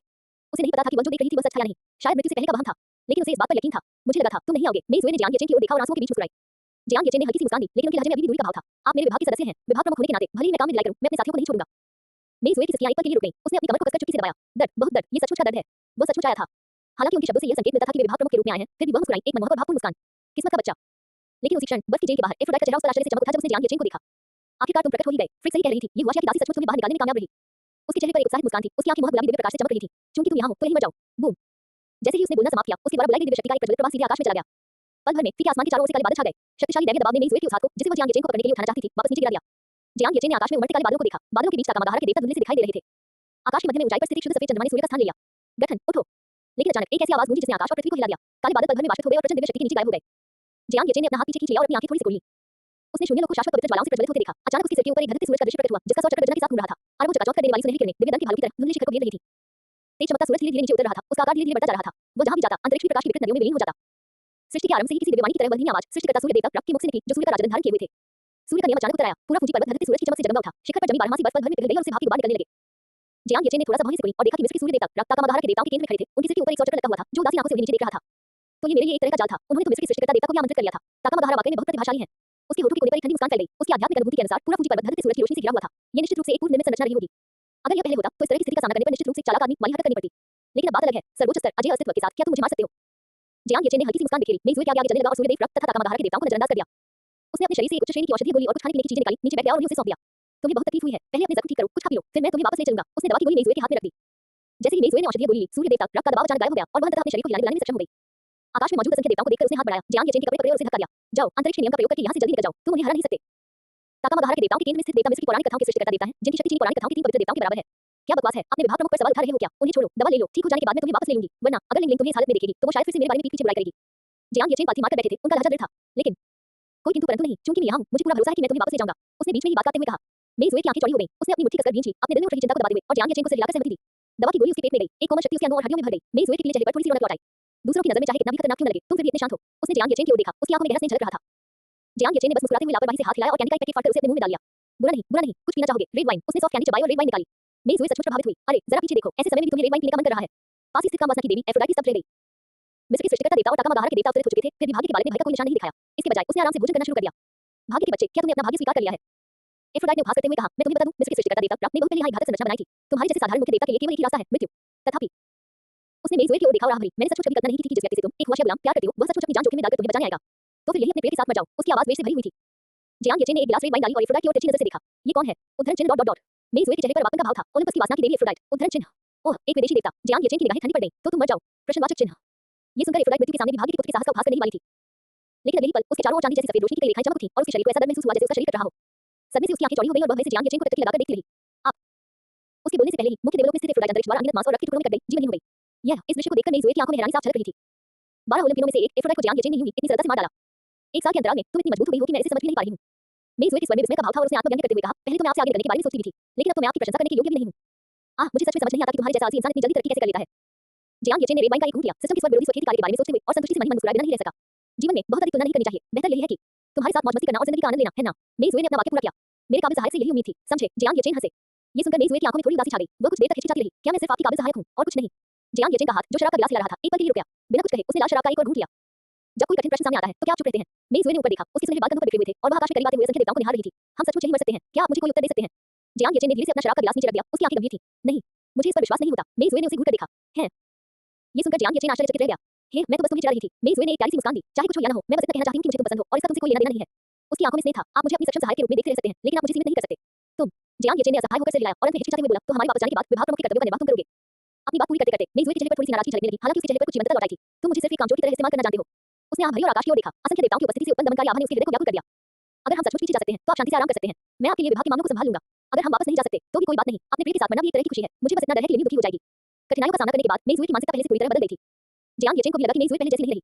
वह धीरे से खड़ा हुआ, तो आप निश्चिंत रह सकते हैं। इस विभाग का प्रमुख आपको निश्चित रूप से सुरक्षित वापस ले आएगा। मेई ज़ुए की मनमोहक आंखें थोड़ी सी खुल गईं, उनके लाल होंठ हल्के से ऊपर की ओर मुड़ गए। सीधा साधा आदमी, रोमांस की कितनी कमी है। जियांग येचेन ने मेई ज़ुए की बातों को अनसुना कर दिया। वह मुड़ा, ऊपर देखा और आकाश में विराजमान असंख्य देवताओं को घूरने लगा। इसी क्षण मिस्र की सृष्टिकर्ता सूर्य देवता रक्त सीढ़ियों के ऊपर अवतरित हुए। सूर्य के समान ही तेजस्वी उनकी आंखें ऊपर नीचे की ओर देख रही थी। भाग्य के पुत्र अंततः तुम आ ही गए। ये देवता प्रसन्न है। जियांग येचेन के चेहरे पर कोई भाव नहीं बदला, उसकी आवाज में उदासीनता थी। कितने प्रसन्न हो। मिस्र के सूर्य देवता रक्त ने थोड़ा सा भौं से सुनी, क्षण भर के लिए वे अवाक रह गए। मुझे बहुत जिज्ञासा हो रही है, आप सब मुझ पर इतना ध्यान क्यों दे रहे हैं? मैं तो बस आराम करना चाहता हूं और जिंदगी का मजा लेना चाहता हूं, लेकिन आप सब किसी उपन्यास के बेवकूफ खलनायकों की तरह मेरे पीछे पड़े रहते हैं। जियांग येचेन ने सूर्य देवता रक्त और ताकामाधारा के देवताओं की ओर इशारा करते हुए शिकायत की, क्या हम अभी भी सुखद समय बिता सकते हैं? अगर तुम विदेशी देवता न होते तो मैं अभी बिस्तर पर सो रहा होता या अपनी होने वाली पत्नी के साथ धूप सेक रहा होता और टहल रहा होता या सीनियर सिस्टर के साथ खेल खेलने के लिए व्यू पहले जा रहा होता। क्या तुम सब ठीक से व्यवहार नहीं कर सकते? लड़ने और मारने में क्या मजा है? मुझसे सीखो और जीवन का आनंद लो, क्या ये बेहतर नहीं होगा? इस बारे में सुनकर जियांग येचेन गुस्से से भर गया। पहले तो वह परिवार, प्रेमिका और दोस्तों के साथ खुशी-खुशी जीवन बिता रहा था। लेकिन अफसोस, ये विदेशी देवता बेवजह ही मुसीबत खड़ी करते रहते हैं। वे युद्ध शुरू कर देते हैं, जिससे सीमा पर तैनात सैनिकों में भारी जानमाल का नुकसान होता है। मेरे पिताजी घर भी नहीं जा सकते क्योंकि उन्हें सीमा की रक्षा करने के लिए मजबूर किया गया है। लेकिन जियांग येचेन के इस अचानक हुए विस्फोट ने सूर्य देवता रक्त और ताकामाधारा के देवताओं को अचंभित कर दिया। जब उसने अभी एफ्रोडाइट की हत्या की थी, तब वह इतना बातूनी नहीं था। उसके पीछे खड़ी मेई ज़ुए थोड़ी अचंभित थी। जब दूसरे लड़ते हैं तो वे एक दूसरे को धमकियां देते हैं। जियांग येचेन, तुम सीधे शिकायत क्यों करने लगे? उसने धीरे से अपने गाल को छुआ, उसे थोड़ा मजेदार लगा। जियांग येचेन वाकई थोड़ा प्यारा है। सभ्य व्यवहार, तुम इस देवता को आदेश देने के योग्य नहीं हो। सूर्य देवता रक्त ने ठंडी सांस लेते हुए कहा, अगर तुम्हारा अस्तित्व न होता तो हुआ शायद तक अगले बार नष्ट हो चुका होता। तुमने बार-बार हमारी योजनाओं को बर्बाद किया है। तुम्हारे अपराध जघन्य हैं। आज तुम्हारी मौत का दिन है। उसने सूर्य का राजदंड ऊंचा उठाया। उसके सिर के ऊपर ढलते सूरज की रोशनी धीरे-धीरे जियांग येचेन की ओर उतरने लगी। जैसे ही राजदंड नीचे की ओर घुमाया गया, धीमी गति से शुरू होकर ये धीरे-धीरे तेज होता गया जब तक कि केवल प्रकाश की एक बूंद सी लकीर दिखाई देने लगी। सूर्य देव रक्त ने राजदंड वापस ले लिया और जियांग येचेन को ऐसे देखा मानो वो कोई चींटी हो। उनकी दृष्टि में जैसे ही ढलते सूरज की रोशनी ढलती, भाग्य का बालक भाग बनकर उड़ जाता और उसके बचने की कोई संभावना नहीं रहती। आकाश में विराजमान ताकामाधारा के असंख्य देवताओं ने स्वर्ग से प्रार्थना की। अमातेरासु ओमकामी, तुम्हारी मृत्यु की मुख्य दोषी तुम्हारे साथ ही दफनाई जाएगी। तुम्हारी आत्मा को शांति मिले। हाँ, एक बार जब भाग्य का बालक मर जाएगा तो हुआशिया के पास वापसी के लिए कोई तुरुप का पता नहीं बचेगा। 100 साल पहले हमारे दिव्य राष्ट्र को नष्ट करने का प्रतिशोध और अब अमातेरासु ओमकामी की हत्या का प्रतिशोध। हुआशिया, ताकामाधारा के प्रकोप का सामना करने के लिए तैयार हो जाओ। देवताओं में सबसे आगे विराजमान त्सुकुयोमी नो मिकोटो और सुसानु नो मिकोटो की आंखों में भी भयंकर भाव दिखाई दिए। इस योजना में नियति के बालक के बिना हुआशिया की महान संरचना नष्ट हो जाती। विभिन्न दिव्य राष्ट्रों के देवताओं के अवतरण से हुआशिया के पास जवाब देने की कोई क्षमता ही नहीं बचती। लेकिन नियति के इस बालक के कारण ही न केवल बहन की हत्या हुई, जिससे ताकामाधारा की शक्ति में भारी कमी आई, बल्कि उसने हुआशिया के देवताओं को भी मुक्त कर दिया, जिससे हुआशिया को जवाबी हमला करने की क्षमता मिल गई। वो सचमुच मौत का हकदार है। तुम पहले तो किस्मत से बच गए थे। अब जब सृष्टिकर्ता भगवान यहाँ है, तो तुम्हारे जैसा मामूली मुख्य देवता कैसे बच सकता है? कुसांगी नो त्सुरुगी को पकड़े हुए सुसानु नो मिकोटो ने ठंडी सांस ली। त्सुकुयोमी नो मिकोटो अपेक्षाकृत अधिक स्थिर था। चांदनी से जगमगाती उसकी आंखों में जियांग येचेन की आकृति प्रतिबिंबित हो रही थी। लेकिन आश्चर्य की बात यह है कि सृष्टिकर्ता ईश्वर के घातक आक्रमण का सामना करते हुए भी उनके चेहरे पर भय का कोई निशान नहीं दिखाई दिया। इसके बजाय उसने अपनी बाहें मोड़ लीं, उसके चेहरे पर हल्की सी मुस्कान अभी भी बरकरार थी। गलत, कुछ गड़बड़ है। भाग्य का पुत्र इतना मूर्ख नहीं हो सकता कि अकेला आए। उसे किसी न किसी पर भरोसा करना ही होगा। त्सुकुयोमी नो मिकोटो के चेहरे के भाव बदल गए। बूम! जैसे ही उस असामान्य घटना पर ध्यान गया, एक विशाल पर्वत के आकार का धधकता हुआ सूरज जियांग येचेन के स्थान पर आ गया। एक कान फाड़ देने वाली गर्जना ने आकाश और पृथ्वी को हिला दिया। टक्कर के स्थान से धधकती हुई सफेद लपटें बेतहाशा भड़क उठी। सुनहरे लाल रंग की तरंगें पल भर में माउंट फूजी को समतल कर गईं, जिससे शून्य लोक भी धीरे-धीरे दरार पड़ने लगा। अत्यधिक गर्मी के कारण प्रकाश विकृत हो गया। सब कुछ लपटों में घुल गया। उस विनाशकारी सैन्य संरचना के हजार मील के दायरे में सब कुछ पल भर में जलकर राख हो गया। उठती हुई, धधकती हुई सफेद लपटों के अलावा सब कुछ जलकर राख हो गया। लगभग 4000 मीटर ऊंचा माउंट फूजी एक विशाल असीम गड्ढे में बदल गया। अत्यधिक गर्मी के कारण मलबा और धूल सीधे बाष्पीकृत हो गए। सूर्य देव रक्त और ताकामाधारा के देवता जमीन की ओर देख रहे थे। उच्च तापमान के कारण विकृत हुए स्थान में दो आकृतियां धुंधली सी दिखाई दे रही थी। देवता चकित होकर ध्यान से देखने लगे। उन्होंने जियांग येचेन और मेई ज़ुए को विशाल गड्ढे के ऊपर तैरते हुए देखा। वे पूरी तरह से सुरक्षित थे। जियांग येचेन ने अपने कपड़ों से धूल झाड़ी, देवताओं की ओर देखा। उसके होठों के कोने पर हल्की सी मुस्कान थी। बस इतना ही। प्रश्नवाचक चिन्ह, प्रश्नवाचक चिन्ह, प्रश्नवाचक चिन्ह। सूर्य देव रक्त और ताकामाधारा के देवताओं की आंखों में अविश्वास के भाव दिखाई दिए। अध्याय 408 ताकामाधारा के देवता, उन्हें कैसे नहीं मारा जा सकता? दो अध्यायों को मिलाकर पूरी सागर की उफनती लहरों के ऊपर जापान द्वीप की ओर तेजी से बढ़ रहे 3 लोग अचानक रुक गए। उनकी आंखें चौड़ी हो गईं और वे सामने घूरने लगे। उन्होंने देखा कि जहां माउंट फूजी स्थित था, वहां से अरबों फीट ऊंची धधकती हुई सफेद लपटें आकाश से फूट पड़ी। क्षितिज पर एक विशाल ज्योति देने वाला सूर्य विस्फोटित हुआ और पिघले हुए सुनहरे प्रकाश ने बादलों को चीरते हुए एक लाल लहर का रूप धारण कर लिया जो आकाश और पृथ्वी पर फैल गई। इस समय सृष्टि के आरंभ से ही सूर्य देव की दिव्य शक्ति से ओतप्रोत होकर पर्वत और आकाश कांप उठे। ये तो मिस्र की सृष्टिकर्ता सूर्य देवता रक्त हैं। ये तो बुरा हुआ, उन्होंने जो घातक संरचना बनाई थी, वो सक्रिय हो गई है। जियांग येचेन, हे, हरे रंग के बैल पर सवार परम पूज्य भगवान तुरंत गंभीर हो गए। आदिम आरंभ के दिव्य पूजनीय ने आंख भरी, उनके चेहरे पर खेद का भाव था जब उन्होंने चकाचौंध कर देने वाली सफेद लपटों को देखा। अंततः हम बहुत देर से पहुंचे। जियांग येचेन ने अभी मुख्य देवता बनने की सफलता प्राप्त की थी, जिससे शायद वह किसी देव राजा को फंसाने के लिए कुछ साधारण तरीकों का इस्तेमाल कर सके। लेकिन सृष्टिकर्ता ईश्वर की तुलना में एक ईश्वर राजा कहीं अधिक श्रेष्ठ है, जो हाथ उठाकर सभी जीवित प्राणियों का नाश करने में सक्षम है। जियांग येचेन, जो केवल एक देव राजा को ही फंसाने में कामयाब रहा था, राग के हाथों में बिल्कुल भी जीवित नहीं रह सकता था। आदिम आरंभ के दिव्य पूजनीय ने जियांग येचेन के अतीत के सभी स्वर्ग विरोधी कार्यों और वासियों को महान सैनिक को बनाए रखने में मदद करने में उनके योगदान को याद किया और अत्यधिक खेद व्यक्त किया। अगर जियांग येचेन उस नश्वर प्राणी के लिए इतना लापरवाह न होता और इसके बजाय कुछ वर्षों तक हुआशिया में साधना करता, तो वह निश्चित रूप से भविष्य में हमारे साथ समान रूप से बैठने में सक्षम अस्तित्व बन जाता। ये हुआशिया के लिए बहुत बड़ा सौभाग्य होता। अफसोस की बात है कि अमरता की चाह में, लेकिन अपनी मानवता को त्यागने और फायदे नुकसान का आकलन करने के लिए अनिच्छुक होने के कारण वह अंततः भावनाओं के वश में आ गया और उसकी मृत्यु हो गई। आदिम आरंभ के दिव्य पूजनीय ने आंख भरी और दिव्य खजाने के दिव्य पूजनीय की ओर मुड़कर देखा। दिव्य खजाने के दिव्य पूजनीय, अपने शोक को संयमित करें। दिव्य खजाने के दिव्य पूजनीय 9 रंगों के बादलों के वस्त्र पहने हुए, उनकी आंखें थोड़ी कांप रही थी और उन्हें हत्या का इरादा भरा हुआ था। हालांकि जियांग येचेन केवल एक वर्ष से ही जे संप्रदाय में उनका शिष्य था, लेकिन उसने जो प्रतिभा प्रदर्शित की वो सबसे आश्चर्यजनक और अविश्वसनीय थी जो उन्होंने कभी देखी थी। लेकिन मेरे शिष्य, क्या किसी नश्वर स्त्री के लिए अपने जीवन का बलिदान देना सचमुच उचित था? दिव्य खजाने के परम पूजनीय ने मन ही मन आंख भरी, फिर भी वह असहाय थे। उसने मुट्ठी भींचते हुए जापान द्वीप की ओर देखा। शिष्य, तेरा गुरु तेरे लिए ताकामाधारा के सभी लोगों का नरसंहार करेगा। जैसे ही उन्होंने बोलना समाप्त किया, दिव्य रत्न के दिव्य पूजनीय के चारों ओर बैंगनी रंग की ऊर्जा घूमने लगी और उनके पैरों के नीचे 7 रत्नों वाला कमल का चबूतरा इकट्ठा हो गया, जिससे वे एक टूटे तारे में बदल गए जो आकाश में तेजी से आगे बढ़ गया। वो जहां से भी गुजरता दाव की गर्जना गूंज उठती। आदिम आरंभ के दिव्य पूजनीय और महान सर्वोच्च वरिष्ठ स्वामी थोड़े स्तब्ध रह गए। अनगिनत वर्षों बाद उन्होंने दिव्य पूजनीय को इतने क्रोधित देखा था। महान सर्वोच्च बुजुर्ग स्वामी जियांग येचेन ने हुआशिया के लिए जो किया है वह हमारी पूरी ताकत से लड़ने का पर्याप्त कारण है। परम पूज्य गुरु ने हल्के से सिर हिलाया। यदि जियांग येचेन द्वारा प्रदान की गई गठन प्लेट न होती तो हुआशिया विभिन्न दिव्य राज्यों के देवताओं के लिए खेल का मैदान होता। उसने अपने गुस्से की चप्पलों से ढके पैरों से हरे बैल के पेट को थपथपाया, अपनी घोड़ी की पूंछ वाली झाड़ू को झटका दिया और उसकी आवाज दूर से आती हुई प्रतीत हुई। आज के बाद ताकामागाहारा का अस्तित्व समाप्त हो जाएगा। हरा बैल समुद्र के ऊपर से गुजरा जिससे लहरों की परतें उठी। इसी बीच समतल किए गए माउंट फूजी पर सूर्यदेव रॉक और ताकामागाहारा के सभी देवता जमीन की ओर देख रहे थे। भाग्य के बालक को पूरी तरह से सुरक्षित देखकर उनकी आंखें विश्वास से भर गईं। उन्होंने जिस दृश्य की कल्पना की थी जिसमें वह रात में तब्दील हो गया था वैसा कुछ नहीं हुआ। वास्तव में भाग्य के पुत्र को एक खरोंच तक नहीं आई थी। ये तो सृष्टिकर्ता ईश्वर की शक्ति थी। नियति का पुत्र तो केवल एक मुख्य देवता था तो वह पूरी तरह से सुरक्षित कैसे रह सकता था? नहीं, असंभव। दिव्य शक्ति के आभामंडल के आधार पर वह केवल एक मुख्य देवता है। वह उस घातक संरचना का सामना कैसे कर सकता है जो सृष्टिकर्ता देवताओं को भी मार सकती है? क्या ऐसा हो सकता है कि नियति का बालक कोई मुख्य देवता न हो और उसने अपना क्षेत्र छिपा रखा हो? उसके दायरे को छिपाना असंभव है। नियति के पुत्र ने केवल आधा महीना पहले ही मुख्य देवता की स्तर तक पहुंचने की सफलता प्राप्त की है। तो फिर चल क्या रहा है? क्या सृष्टिकर्ता ईश्वर की शक्ति नियति के बच्चे को जरा भी नुकसान नहीं पहुंचा सकती? उद्धरण चिन्ह। ताकामागाहारा के देवताओं के चेहरे अविश्वास से भरे हुए थे। वे जानते थे कि नियति का बालक कल्पना से परे था, अन्यथा वह एक मुख्य देवता की शक्ति से भारतीय देवराज को फंसा नहीं सकता था। लेकिन नियति के बच्चे का सृष्टिकर्ता ईश्वर द्वारा स्थापित घातक संरचना से बिना किसी नुकसान के बाहर निकलना यह उनकी समझ को पूरी तरह से उलट देता है। वह तो सृष्टिकर्ता ईश्वर था। एक ईश्वर राजा भी एक प्रहार सहन नहीं कर सका तो भाग्य का पुत्र एक मुख्य ईश्वर ये कैसे कर सकता था? कसूकुयोमी नोमिकोटो ने भौहें चढ़ाकर भाग्य के बच्चे को ध्यान से देखा। बिल्कुल सही, एक और दुर्घटना। वह ये नहीं समझ पा रहा था कि भाग्य का बालक सृष्टिकर्ता ईश्वर की शक्ति से पूरी तरह से प्रभावित रहते हुए भी उस नश्वर स्त्री की रक्षा कैसे कर सका। लेकिन इस तरह की दुर्घटना कोई एक दो बार होने वाली घटना नहीं रही। जब से नियति का बालक नश्वर जगत में प्रकट हुआ तब से यह सिलसिला जारी है। ताकामागाहारा के क्षेत्र में ऐसा प्रतीत होता था कि उसे निशाना बनाने वाली सभी योजनाएं निर्णायक क्षण में विफल हो जाएंगी। ऐसा लग रहा था मानो नियति के बच्चे ने उनके सभी छिपे हुए पत्तों का पहले से ही अनुमान लगा लिया हो। ऐसा प्रतिबंध भी बेहद भयावह है। कसूकुयोमी नोमिकोटो की बात थोड़ी सी काम उठी। इस क्षण उन्हें वास्तव में पीछे हटने की तीव्र इच्छा महसूस हुई। हुआशिया को भूल जाए ताकामागाहारा के लिए तो एक भी भाग्य का बच्चा संभालना मुश्किल था। ये कैसे हो सकता है? ताकामागाहारा के देवताओं के केंद्र में खड़े मिस्र के सृष्टिकर्ता सूर्य देवता रात की सूर्य जैसी आंखों में जियांग येचेन की छवि प्रतिबिंबित हो रही थी। उसके चेहरे पर सदमे के भाव साफ झलक रहे थे। उसने अभी हुए उस हमले में कोई कसर नहीं छोड़ी थी। द चाइल्ड ऑफ डेस्टिनी तो सिर्फ एक मुख्य देवता था तो फिर उनकी पूरी ताकत से किए गए प्रहार के बाद वो पूरी तरह से अक्षुण्ण कैसे रह सकता था? सूर्यदेव रक्त ने जियांग येचेन को घूर कर देखा। उनकी भौहें कसकर सिकुड़ी हुई थी। देवताओं के नीचे खड़े जियांग येचेन ने अपने चारों ओर देखा। सृष्टिकर्ता देवता के हमले के बावजूद उनकी वस्त्र का एक कोना भी प्रभावित रहा। यहां तक कि उसके पीछे छिपी नई जुए को भी जरा सी भी चोट नहीं आई। ये सर्वोच्च स्तर की अस्तित्वगत जेता वास्तव में बहुत ही अद्भुत है। जियांग येचेन ने चुपचाप सिस्टम को थम्स अप का इशारा दिया। अहम, उन्होंने गला साफ किया। क्या आप लोग ठीक हैं? अगर नहीं तो हट जाइए, मेरा समय कीमती है। जैसे ही उसने ये कहा सूर्य देवता रॉक और ताकामागाहारा के देवता तुरंत अंधेरे में डूब गए। उसके पीछे खड़ी नई जुए खिलखिलाकर मुस्कुराई और ऊपर देखने लगी। गर्म हवा से उसकी सुनहरे लाल बाल लहरा रहे थे और उसकी खुबानी जैसे लाल रंग की आंखें जियांग येचेन की पीठ को निहार रही थी। उसकी साधारण सी पीठ धीरे-धीरे उसकी आंखों में एक पवित्र आभा धारण कर गई। जब बाकी सब लोग बेबस होते हैं तब आप हमेशा मोर्चा संभाले रखते हैं। मेई जुए ने अपना चेहरा अपने हाथों पर टिका लिया। उसकी प्रशंसा स्पष्ट रूप से झलक रही थी। अभिमानी। आकाश में एक भव्य आवाज गूंजी। सूर्यदेव रॉक के हाथ में मौजूद सूर्य राजदंड चकाचौंध कर देने वाले प्रकाश से भरा था। 100 नियम में हलचल मच गई और उनके पीछे असंख्य छोटे-छोटे सूर्य तुरंत उदय हो उठे। आप इसे एक बार तो रोक सकते हैं लेकिन मुझे यह मानने से इनकार है कि आप पितरों के प्रत्यनन हैं। सूर्यदेव रॉक ने ठंडी फुफकार मारते हुए अपना राजदंड घुमाया। सृजन की शक्ति से परिपूर्ण छोटे-छोटे सूर्य उल्कापिंडों की बौछार की तरह गिरने लगे। ताकामागाहारा के देवता भी निष्क्रिय नहीं थे। वायु, अग्नि, गरज और बिजली, दिव्य शक्ति और उस जगह पर बेतहाशा नाच रहे थे। गर्जन देवता ने बिजली के नियम का उपयोग करके जियांग येचेन के सिर के ऊपर भयानक गरज से बादल एकत्र किए और बिजली की शक्ति अचानक नीचे गिरी। सुसानो नोमिकोटो ने कुसांगी नो तसुगी की मूठ को कसकर पकड़ा और अत्यंत तेज गति से तलवार निकालने और काटने की तकनीक के साथ सीधे हमला कर दिया। कसूकुयोमी नोमिकोटो ने अपनी आंखें बंद कर लीं, अपने हाथों को त्रिकोण की आकृति में जोड़ लिया और उनके चारों ओर हल्की चांदनी झिलमिला रही थी। चंद्रमा का अस्त होना।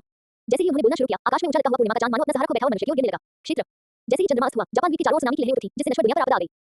चंद्रमा बड़ा होता गया और आसपास की हवा ठंडी होती गई। जियांग येचेन ने देवताओं के हमलों को देखते हुए थोड़ा ऊपर देखा लेकिन बच्चे का कोई इरादा नहीं दिखाया। इसके बजाय उसने एक छोटा सा फोल्डिंग स्टूल निकाला और बैठ गया। शायद असहज महसूस करते हुए उन्होंने पीठ वाली कुर्सी पर बैठना शुरू कर दिया और इस बार उनके चेहरे पर सहजता का भाव दिखाई दिया। हालांकि जैसे ही देवता जियांग येचेन से 3 मीटर की दूरी के भीतर पहुंचे उनके हमले तुरंत गायब हो गए। ये सुनकर नई जुए दंग रह गई। उसने घबराकर कहा जियांग येचेन क्या तुम सच में ऐसा कह रही हो? ये तो वे हमें मान नहीं सकते। जियांग येचेन ने हाथ हिलाया फिर कुछ याद आया और नई जुए की ओर इशारा करते हुए कहा और तमीज से पेश आओ, मुझे विभागाध्यक्ष कहो। आप। नई जुए ने अपने होंठ हल्के से दबाए। उसकी अंदरूनी चिंता तुरंत कुछ कम हो गई। उसने झुंझलाहट से कहा जी हां मेरे जियांग विभाग प्रमुख। जियांग येचेन ने हल्के से सिर हिलाया, आकाश में व्याप्त देवताओं की ओर देखा और कहा हम अभी कुछ देर तक यहाँ से नहीं जा पाएंगे। क्या आपको बोर्ड गेम खेलना आता है? उसने अपने सिस्टम स्पेस से एक छोटी सी मेज निकाली जो बुक, चीनी शतरंज, मिलिट्री शतरंज और अन्य खेलों से ढकी हुई थी। मेई जुए, क्या तुम सच कह रही हो? उसके मनमोहक चेहरे पर एक अजीब सा भाव आ गया। जियांग येचेन ने सिर हिलाया। वह कुछ नहीं कर सकता था। सृष्टिकर्ता ईश्वर ने एक सुरक्षा कवच बना रखा था और अपनी परम शक्ति से भी वो शून्य शास्त्र का उपयोग करके उसे बच नहीं सकता था। वो तब तक इंतजार करता जब तक वे हमला करते करते थक न जाएं, उसके बाद ही वह वहां से जाता। लेकिन उसे अभी भी कामचोरी करनी थी। एक बार जब उसने इतनी कामचोरी कर ली कि वो सृष्टिकर्ता ईश्वर बन गया तो उसे कौन रोक सकता था? जियांग येचेन ने सूर्यदेव रॉक की सृजनात्मक शक्ति को देखा। उनकी आंखों में थोड़ी सी प्रत्याशा झलक रही थी। अगर वह सृष्टिकर्ता ईश्वर बनने की राह पर चल पड़े तो कैसा दृश्य होगा? मैं सचमुच तुमसे उम्मीद छोड़ चुकी हूं। मेई जुए ने बेबसी से मुस्कुराते हुए कई बोर्ड गेमों में से 2 बोर्ड को चुना। जियांग येचेन ने आश्चर्य से कहा तुम्हें तो खेलना आता है। बुरा नहीं है, मैंने पेशेवर खिलाड़ियों के साथ को खेला है इसलिए तुम मुझे निश्चित रूप से नहीं हरा सकते। पहले उसने उनके कारणों का अध्ययन किया था और सूर्य ने भी पता चलने के बाद इसे सीख लिया था। यहाँ तक कि एक रैंक भी हासिल कर ली थी जो कि सबसे हास्यास्पद बात थी। लेकिन नई जुए का चेहरा सख्त हो गया और उसने सिर हिलाया। मुझे नहीं पता कैसे, चलो इसका इस्तेमाल गोबांग खेलने के लिए करते हैं। जियांग येचेन। और इसलिए सूर्य देवता रॉक और ताकामागाहारा के देवताओं की भयंकर घेराबंदी के तहत जियांग येचेन और नई जुए मानो किसी दूसरी दुनिया में थे और आराम से गोबांग खेल रहे थे। जियांग येचेन ने स्नैक्स और रेड वाइन जैसे पदार्थ भी परोसे जिससे अनुष्ठान की सहजता पर जोर दिया गया। इस दृश्य को देखकर ताकामागाहारा के देवता कुछ हद तक पराजित महसूस करने लगे। उनके सभी हमले न केवल चाइल्ड ऑफ डेस्टिनी को नुकसान पहुंचाने में असमर्थ थे बल्कि चाइल्ड ऑफ डेस्टिनी उनके सामने ही एक खेल खेल रहा था ये स्पष्ट साफ था। इस तरह के अपमान का सामना करते हुए देवताओं के हमले और भी भयंकर हो गए। गरज उठी, धरती सूरज ने आकाश को भर दिया, चांदनी टिमटिमा उठी। लेकिन जियांग येचेन के पक्ष में मैं जीत गई। मेई जुए ने एक काला मोहरा रखा और 5 काले मोहरों को एक सीधी रेखा में जोड़ दिया। जियांग येचेन ने अपने हाथ से सफेद मोहरा गिरा दिया और जीत चिल्लाते हुए कहा फिर से मुझे विश्वास नहीं हो रहा कि मैं गोबांग में तुम्हें हरा नहीं सकता। मेई जुए ने मनमोहक मुस्कान बिखेरी। ये देखकर उसे राहत मिली कि देवता उन्हें जरा भी नुकसान नहीं पहुंचा सकते। तो पर आजा। जियांग येचेन ने धीरे से अपना फोन खोला और गोबांग ट्यूटोरियल पर एक नजर डाली। गोबांग के लिए जी की सबसे जरूरी रणनीति अंडरपेंस फॉर्मेशन। एक बार यह फॉर्मेशन तैयार हो जाए तो आप आसानी से अपने प्रतिद्वंदी को हरा सकते हैं। हम यही तो चाहिए। जियांग येचेन अपने फोन पर टकटकी लगाए, निर्देशों का पालन करते हुए पहला मोहरा बेतरतीब ढंग से रखा गया, दूसरा मोहरा बाईं ओर रखा गया जो निर्णायक चाल थी और अंडरपेंस फॉर्मेशन आकार लेने लगा। दूसरी ओर मेई जुए ने देखा कि उसके चारों काले मोहरे पहले से ही जुड़े हुए थे। फिर भी जियांग येचेन अपने फोन पर टकटकी लगाए किसी वाली सोच में डूबा हुआ था। वह हंसी, उसकी मुस्कान उज्ज्वल और मनमोहक थी। ये कैसे हो सकता है? हमारे हमले उसके पास तक नहीं पहुंच पा रहे हैं। आखिर ये नियति का बच्चा ये सब कैसे कर रहा है? सुसानो नोमिकोटो ने जियांग येचेन के आरामदेह अंदाज को देखा। उसका चेहरा समय और भय से भरा हुआ था। ताकामागाहारा के देवता भी मौन हो गए। वे पूरी तरह से यह समझने में असमर्थ थे कि भाग्य का बालक उनके हमलों का सामना कैसे कर सका। सृष्टिकर्ता देवता रॉक के हमले का भी कोई असर नहीं हुआ। मिस्र के सूर्य पूजा आखिर चल क्या रहा है? कसूकुयोमी नोमिकोटो अत्यंत गंभीर चेहरे के साथ सूर्य देवता रॉक के पास गए। ये सुनकर सूर्य देवता रॉक चुप रहे। वे भी जानना चाहते थे कि आखिर क्या हो रहा है। रॉक की चुप्पी ने ताकामागाहारा के देवताओं को चौंका दिया। यहाँ तक कि सृष्टिकर्ता ईश्वर के पास भी नियति के पुत्र से निपटने का कोई तरीका नहीं था। ताकामागाहारा के देवता भी मौन हो गए। लंबे मौन के बाद सूर्य देवता रात ने अपना सिर थोड़ा हिलाया और आभरी, चूंकि हम भाग्य के बालक को मान नहीं सकते, इसलिए हम उसे हमेशा के लिए सील कर देंगे। इन शब्दों को सुनकर तसुकुयोमी नो मिकोटो और अन्य देवताओं ने थोड़ा ऊपर देखा और उनकी आंखें चमक उठी। यदि वे भाग्य के बच्चे को मान नहीं सकते थे, तो उसे इस तरह से कहकर देना कि वह वासिया की मदद न कर सके, फिर भी उनका लक्ष्य पूरा हो जाएगा। सब लोग इस ईश्वर को मोहर को संघनित करने में मदद करो। सूर्य देवता रात ने सूर्य राजदंड उठाया। राजदंड के सिरे पर स्थित गोलाकार सूर्य क्रिस्टल से इतनी तीव्र रोशनी निकली कि सीधे देखना असंभव हो गया और सारा अंधकार दूर हो गया। उसने राजदंड को जोर से पटका, सूर्य के नाम पर इस राज्य को सील कर दो। राजदंड की नोक से सूर्य की रोशनी फूट रही थी, जो प्रकाश की आकृतियां बना रही थी। प्राचीन मिस्र की मोहरों के चिन्ह हवा में घूम रहे थे और आकार ले रहे थे। ताकामागाहारा के देवताओं ने तुरंत अपनी दिव्य शक्ति को जुटा लिया। कानूनों को प्राचीन रूढ़ अक्षरों में मिला दिया गया।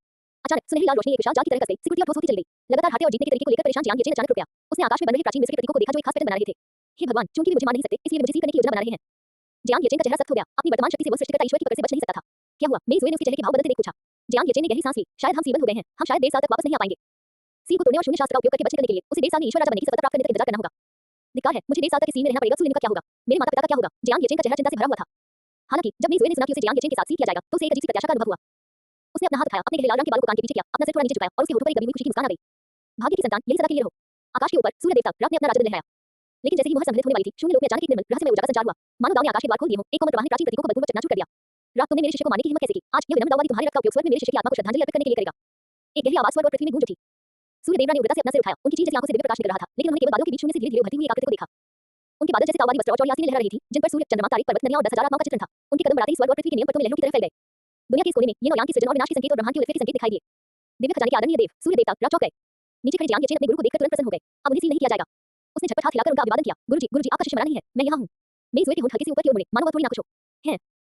दिव्य खजाने के परम पूजनीय, जो अपने शिष्य का बदला लेने के लिए उग्र रूप से तैयारी कर रहे थे, ने परिचित आवाज सुनी और नीचे देखने से खुद को रोक नहीं पाए। जियांग येचेन को पूरी तरह से सुरक्षित और उछलते कूदते देखकर वह दंग रह गया। उनका शिष्य जीवित है, सृष्टिकर्ता ईश्वर के हमले से वह कैसे बच गया? अध्याय 409 3 शुद्ध दाव पूर्व ताकामागाहारा पर अवतरित होते हैं। सूर्य देवरा, आप क्यों भाग रहे हैं? यह माउंट फूजी के ऊपर दिव्य खजाने के पूजनीय देवदूत ने जियांग येचेन को पूरी तरह से सुरक्षित देखकर एक क्षण के लिए स्तब्ध होकर देखा। फिर उसने सूर्य देवता और ताकामागाहारा के देवताओं की ओर देखा। उसकी निगाहें कुछ देर तक उन दोनों के बीच टिकी रहीं और धीरे-धीरे उसके चेहरे पर विश्वास के भाव उभर आए। सृष्टिकर्ता ईश्वर और ताकामागाहारा के लगभग 10 लाख देवता, फिर भी उनके शिष्य को एक खरोंच तक नहीं आई। अभी प्राचीन मिस्र से मिली उस मोहर का इस्तेमाल जियांग येचेन के खिलाफ किया गया प्रतीत होता है। फुफकार, नहीं, रुकिए, जियांग येचेन ने अभी मुख्य देश स्तर का भेद स्थापित किया है और वे दिव्य खजाने के परम पूजनीय ने अपने सामने मौजूद देवताओं को देखा। उनकी आंखों में संदेह भरा था। शक्ति में इतना बड़ा अंतर होने के बावजूद उसे सीधे मार डालने के बजाय इतनी जटिल मोहर लगाने की क्या जरूरत है? इसके अलावा सृष्टिकर्ता सूर्य देवता ने अभी एक घातक संधि सक्रिय कर दी थी, तो जियांग येचेन से बचने में कैसे कामयाब रहा? लेकिन चूंकि उनका शिष्य ठीक था, इसलिए गुरु होने के नाते उन्हें राहत महसूस हुई। रात, क्या आप मुझसे ये कह रहे हैं कि आप मेरे शिष्य को संभाल नहीं सकते? फिर आपने मोहर का सहारा क्यों लिया? आप एक सदी पहले की तुलना में बहुत कमजोर हैं। दिव्य खजाने के परम पूजनीय व्यक्ति का चेहरा सामान्य हो गया और उन्होंने मुस्कुराते हुए अपना सिर हिलाया। सूर्य देवरा, ताकामागाहारा के देवताओं ने ये सुना और वे अजीब और असहाय दिखने लगे। वे असल में कहना चाहते थे, आप खुद ही देख लीजिए कि आपका शिष्य किस तरह का राक्षस है। सभी देवताओं और सृष्टिकर्ता ईश्वर की संयुक्त शक्ति भी उसे जरा सा भी नुकसान नहीं पहुंचा सकी। वे ऐसे देवता थे जो अनगिनत युगों से संसार में विद्यमान थे, लेकिन उन्होंने वास्तव में कभी भी इतनी भयावह चीज नहीं देखी थी। दिव्य खजाने के पूजनीय, भाग्य का बालक आपका शिष्य है। अपनी तुच्छ शक्ति के साथ क्या आप भाग्य के बालक के गुरु बनने के योग्य हैं? ये सचमुच हास्यास्पद है। भाग्य के पुत्र के इस घृणित कृत्य को देखकर सूर्य देवरा निडर होकर आगे बढ़े। अगर तुम यहाँ मरने के लिए ही उसका पीछा कर रहे हो तो क्या फर्क पड़ता है? दिव्य खजाने के परम पूजनीय ने थोड़ा भौहें चढ़ाई। तुम उतने ही अहंकारी हो जितने एक सदी पहले थे। किसने कहा कि यह बेचारा दाऊदी अकेला आया है? हम। ये सुनकर सूर्य देवता के चेहरे पर थोड़ा सा बदलाव आया और उनके हाथ में मौजूद सूर्य राजदंड से तुरंत तरंगें निकलने लगी। दूर से बादलों का सागर अचानक फट गया और अराजकता की निर्मल ऊर्जा से घिरी हुई आकृतियां धीरे-धीरे पास आने लगी। आदिम आरंभ के दिव्य पूजनीय साधारण दाऊदी वस्त्रों में लिपटे हुए 10,000 सुनहरे प्रकाश के पथों से घिरे हुए थे और आकाश की सभी तारे उनकी सांस से टिमटिमा रहे थे। नीचे समुद्र की सतह पर अमरता का आभास रखने वाले परम पूज्य भगवान नीले रंग की पीठ पर आराम से बैठे थे, जो हल्के सुनहरे शुभ बादलों से घिरे हुए थे, जबकि तैचीन और यान मछलियां धीरे-धीरे घूम रही थी। उनकी गति और स्थिरता स्वर्ग और पृथ्वी के महान सिद्धांतों के अनुरूप थी। आदिम आरंभ के दिव्य पूजनीय महान सर्वोच्च वृद्ध भगवान सूर्य देवरा के चेहरे के भाव एकदम बदल गए। अगर सिर्फ एक ही दिव्य देव होता तो वही इसे संभाल सकता था, लेकिन तीनों की मौजूदगी में यहाँ रहना मृत्यु को आमंत्रित करने के समान था। उन्हें उम्मीद नहीं थी कि नियति का बालक वासिया के 3 दिव्य पूजों को सहायता के लिए बुला सकेगा। ये प्रभाव का एक बहुत बड़ा प्रदर्शन था। उसने अनिच्छा से भाग्य के बच्चे की ओर देखा। अगर वह अभी नियति के बच्चे से नहीं निपट सका, तो बाद में और भी मुश्किल हो जाएगी। हालांकि हुआशिया ग्रेट फॉर्मेशन केवल 1.5 वर्ष तक ही टिक सका। एक बार जब ग्रेट एरिया हट गया और कुनलुन पर्वत के नीचे स्थित खंडहर धीरे-धीरे पुनर्जीवित हो गए, तो वे निश्चित रूप से चाइल्ड ऑफ डेस्टिनी को नहीं बख्शेंगे। जैसे ही सूर्य देवता रानी पीछे हटने के बारे में सोचना शुरू किया, ताकामागाहारा के देवता घबरा गए। हुआशिया के 3 दिव्य पूज्य यहाँ हैं, ये तो बुरी बात है। चंद्रमा के स्वामी, ये तो भयानक है। नश्वर लोक के चारों ओर दिव्य शक्ति का एक विशाल आभामंडल प्रकट हुआ है, जिसने पूरे क्षेत्र को घेर लिया है। यह अवश्य ही हुआशिया के देवता होंगे। ये सुनकर तसुकुयोमी नो मिकोटो के चेहरे के भाव तुरंत ही पूरी तरह बदल गए।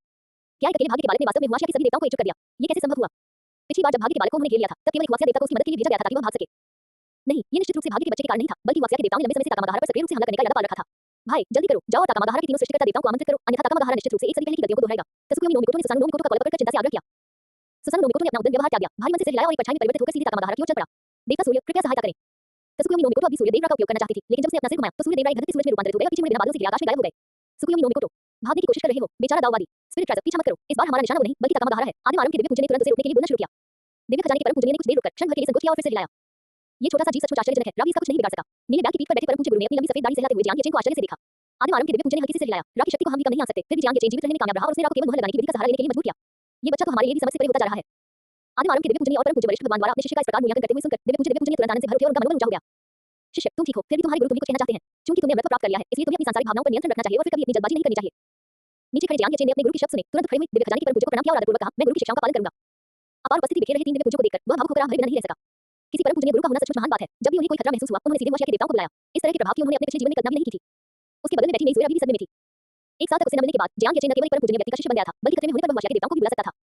सीमित दृष्टिकोण वाली एक नश्वर प्राणी होने के नाते उसके लिए ये घटना पूरी तरह से चौंकाने वाली थी। उसके और जिस व्यक्ति को वो पसंद करती थी, उसके बीच का फासला वास्तव में बहुत बड़ा था, इतना बड़ा कि वो उसकी बराबरी भी नहीं कर सकती थी। अभी की घटना को याद करते हुए जब उसने सोचा कि इतनी बड़ी हस्ती उसके साथ वो बांध खेल रही थी, तो उसे अचानक ऐसा लगा जैसे वो सपने में जी रही हो। मेई ज़ुए को अचानक समझ में आ गया कि सुलिन जियांग येचेन को जिस श्रद्धापूर्ण दृष्टि से देखती थी, वह वास्तव में कितनी महत्वपूर्ण थी। उन्होंने वास्तव में अपार प्रशंसा को प्रेरित किया, लेकिन एक नश्वर प्राणी होने के नाते शायद उसके पास जियांग येचेन के साथ खड़े होने की योग्यता भी नहीं थी। अधिक से अधिक वह मंत्री के मामलों को संभालने में उसकी मदद कर सकती थी, अनिवार्य रूप से एक बैल या घोड़े की तरह काम कर सकती थी। मेई ज़ुए ने बेबसी से मुस्कुरा दिया, कभी बेहद आत्मविश्वासी रही मेई को पहली बार अपने पसंदीदा व्यक्ति के सामने बेहद हीन भावना का अनुभव हुआ। अगर वह देवी बन सकती तो शायद। जब वह ये सोच रही थी, तभी अचानक अंतरिक्ष में सफेद धागे जैसी एक पतली सी आकृति उसके चारों ओर लिपट गई। मेई ज़ुए स्तब्ध रह गई, ध्यानपूर्वक संवेदन करने पर उसे एहसास हुआ कि यह ओलंपस के वासना के देवता का संपूर्ण नियम था। उनकी मृत्यु हो गई थी और कानून ठेकेदार के पक्ष में लागू हो गया। क्या मैं भगवान बन सकता हूँ? इससे पहले कि मेई ज़ुए खुशी मना पाती, जैसे ही वह नियम उसके शरीर में प्रवेश किया, उसे तुरंत असहनीय दर्द का सामना करना पड़ा। उसकी नाड़ियां फट गईं क्योंकि वे कानून की शक्ति का सामना नहीं कर सकी। छी! मेई ज़ुए ने मुंह भरकर खून थूका, अपनी छाती पकड़ी और दर्द से उसका चेहरा बिगड़ गया। हम जियांग येचेन ने आवाज सुनी और मुड़कर देखा। जब उसने मेई ज़ुए की त्वचा पर सफेद रोशनी की दरारें उभरती देखी, तो वह समझ गया कि क्या हो रहा है। उस विधि के लिए केवल एक दिव्य शरीर की आवश्यकता थी जो उसे धारण कर सके। मेई ज़ुए की देवी बनने का मतलब है कि वह भविष्य में उसे और भी कई काम करने में मदद कर सकती है ना? मंत्रियों के कर्तव्यों में कमी का मतलब है आराम करने के लिए अधिक समय। जियांग येचेन ने मन ही मन गणना की, अपने सिस्टम से एक आत्मा रूपांतरण चरण की गोली निकाली और मेई ज़ुए के पास चले गए। इसे खाओ, ये तुम्हें दिव्य शरीर प्राप्त करने में मदद कर सकता है। ठीक उसी समय जब मेई ज़ुए को लगा कि वह मरने ही वाली है, तभी उसके कानों में मुक्ति से भरी एक आवाज सुनाई दी। उसने बड़ी मुश्किल से अपना सिर उठाया और जियांग येचेन के चेहरे की ओर देखा।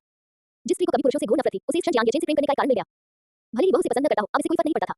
इस पल की खुशी और गर्माहट ही उसे संतुष्ट करने के लिए काफी थी। ऐसा लग रहा था मानो अतीत के सभी कष्ट महत्वहीन थे। मेई ज़ुए ने अपना हाथ उठाया, दवा की गोली अपने मुंह में डाली और स्नेहपूर्वक उसकी ओर देखते हुए कहा, बड़ी बहन, मुझे अपनी खुशी मिल गई है। अध्याय 410 काम वासना की देवी। मेई ज़ुए 1 में 2 अध्याय। तबाह हुई जमीन पर सुनहरे लाल रंग का ज्वालामुखी का लावा धधकते सांपों की तरह घोर अंधेरी धरती पर बढ़ रहा था।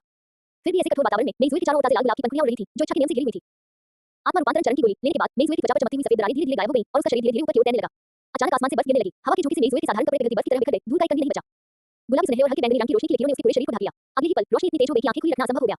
जियांग येचेन ने अपनी आंखें थोड़ी सी खोलीं। जब रोशनी छंटी तो उसने मेई ज़ुए को आंखें बंद किए हुए देखा। उसके कपड़े दिव्य शक्ति से निर्मित गहरे लाल और गहरे बैंगनी रंग की लंबी पोशाक में बदल गए थे। कानून सुनहरे और चांदी सफेद दिव्य आकृतियों से बुने हुए हैं। कपड़ा चिटे जितना पतला और बहते पानी जितना चिकना था। उसका एक कंधा आधा खुला हुआ था, जिससे उसकी खूबसूरत कोलबोन और गोल कंधे की रेखा स्पष्ट रूप से दिखाई दे रही थी। जैसे ही हवा ने उसे सहलाया, वस्त्र धीरे से उसकी त्वचा से चिपक गया, जिससे मेई ज़ुए के मनमोहक कोमल शरीर के वक्र उभरकर सामने आ गए। आत्मा रूपांतरण अवस्था की गोली के प्रभाव से उसकी क्षतिग्रस्त नसें तेजी से ठीक हो गईं। उसके रक्त और हड्डियों को एक चमत्कारी शक्ति द्वारा मजबूत किया जा रहा था, जिससे अशुद्धियां दूर हो रही थी। इच्छा के नियम के प्रभाव में आसपास के वातावरण में एक रंग प्रकट हुआ, जिसमें गुलाब की पंखुड़ियां आकाश में बिखर गईं। अगर कोई साधारण व्यक्ति यहाँ खड़ा होता, तो वह बहुत पहले ही मेई ज़ुए के प्रति आसक्त हो जाता और नाखुश हो बैठता। लेकिन असीम मानसिक ऊर्जा से परिपूर्ण जियांग येचेन के समक्ष कोई प्रतिक्रिया नहीं हुई। उन्हें ये बात काफी दिलचस्प लगी कि नियमों के विलय के माध्यम से देवत्व प्राप्त करने में वेशभूषा में परिवर्तन भी शामिल था। अंत में टपकती हुई लाल गुलाब की पंखुड़ी मेई ज़ुए के माथे पर गिरी, जो गुलाबी लाल दिव्य प्रकाश में परिवर्तित हो गई और धीरे-धीरे एक भौतिक दैवीय आकृति में समाहित हो गई। क्या सोल ट्रांसफॉर्मेशन स्टेज पर से भगवान बनना इतना आसान है? जियांग येचेन कुछ हद तक हैरान था। पहले स्वर्ग और पृथ्वी के खजाने का उपयोग करके एक दिव्य शरीर को आकार देना एक बहुत ही थकाऊ प्रक्रिया थी।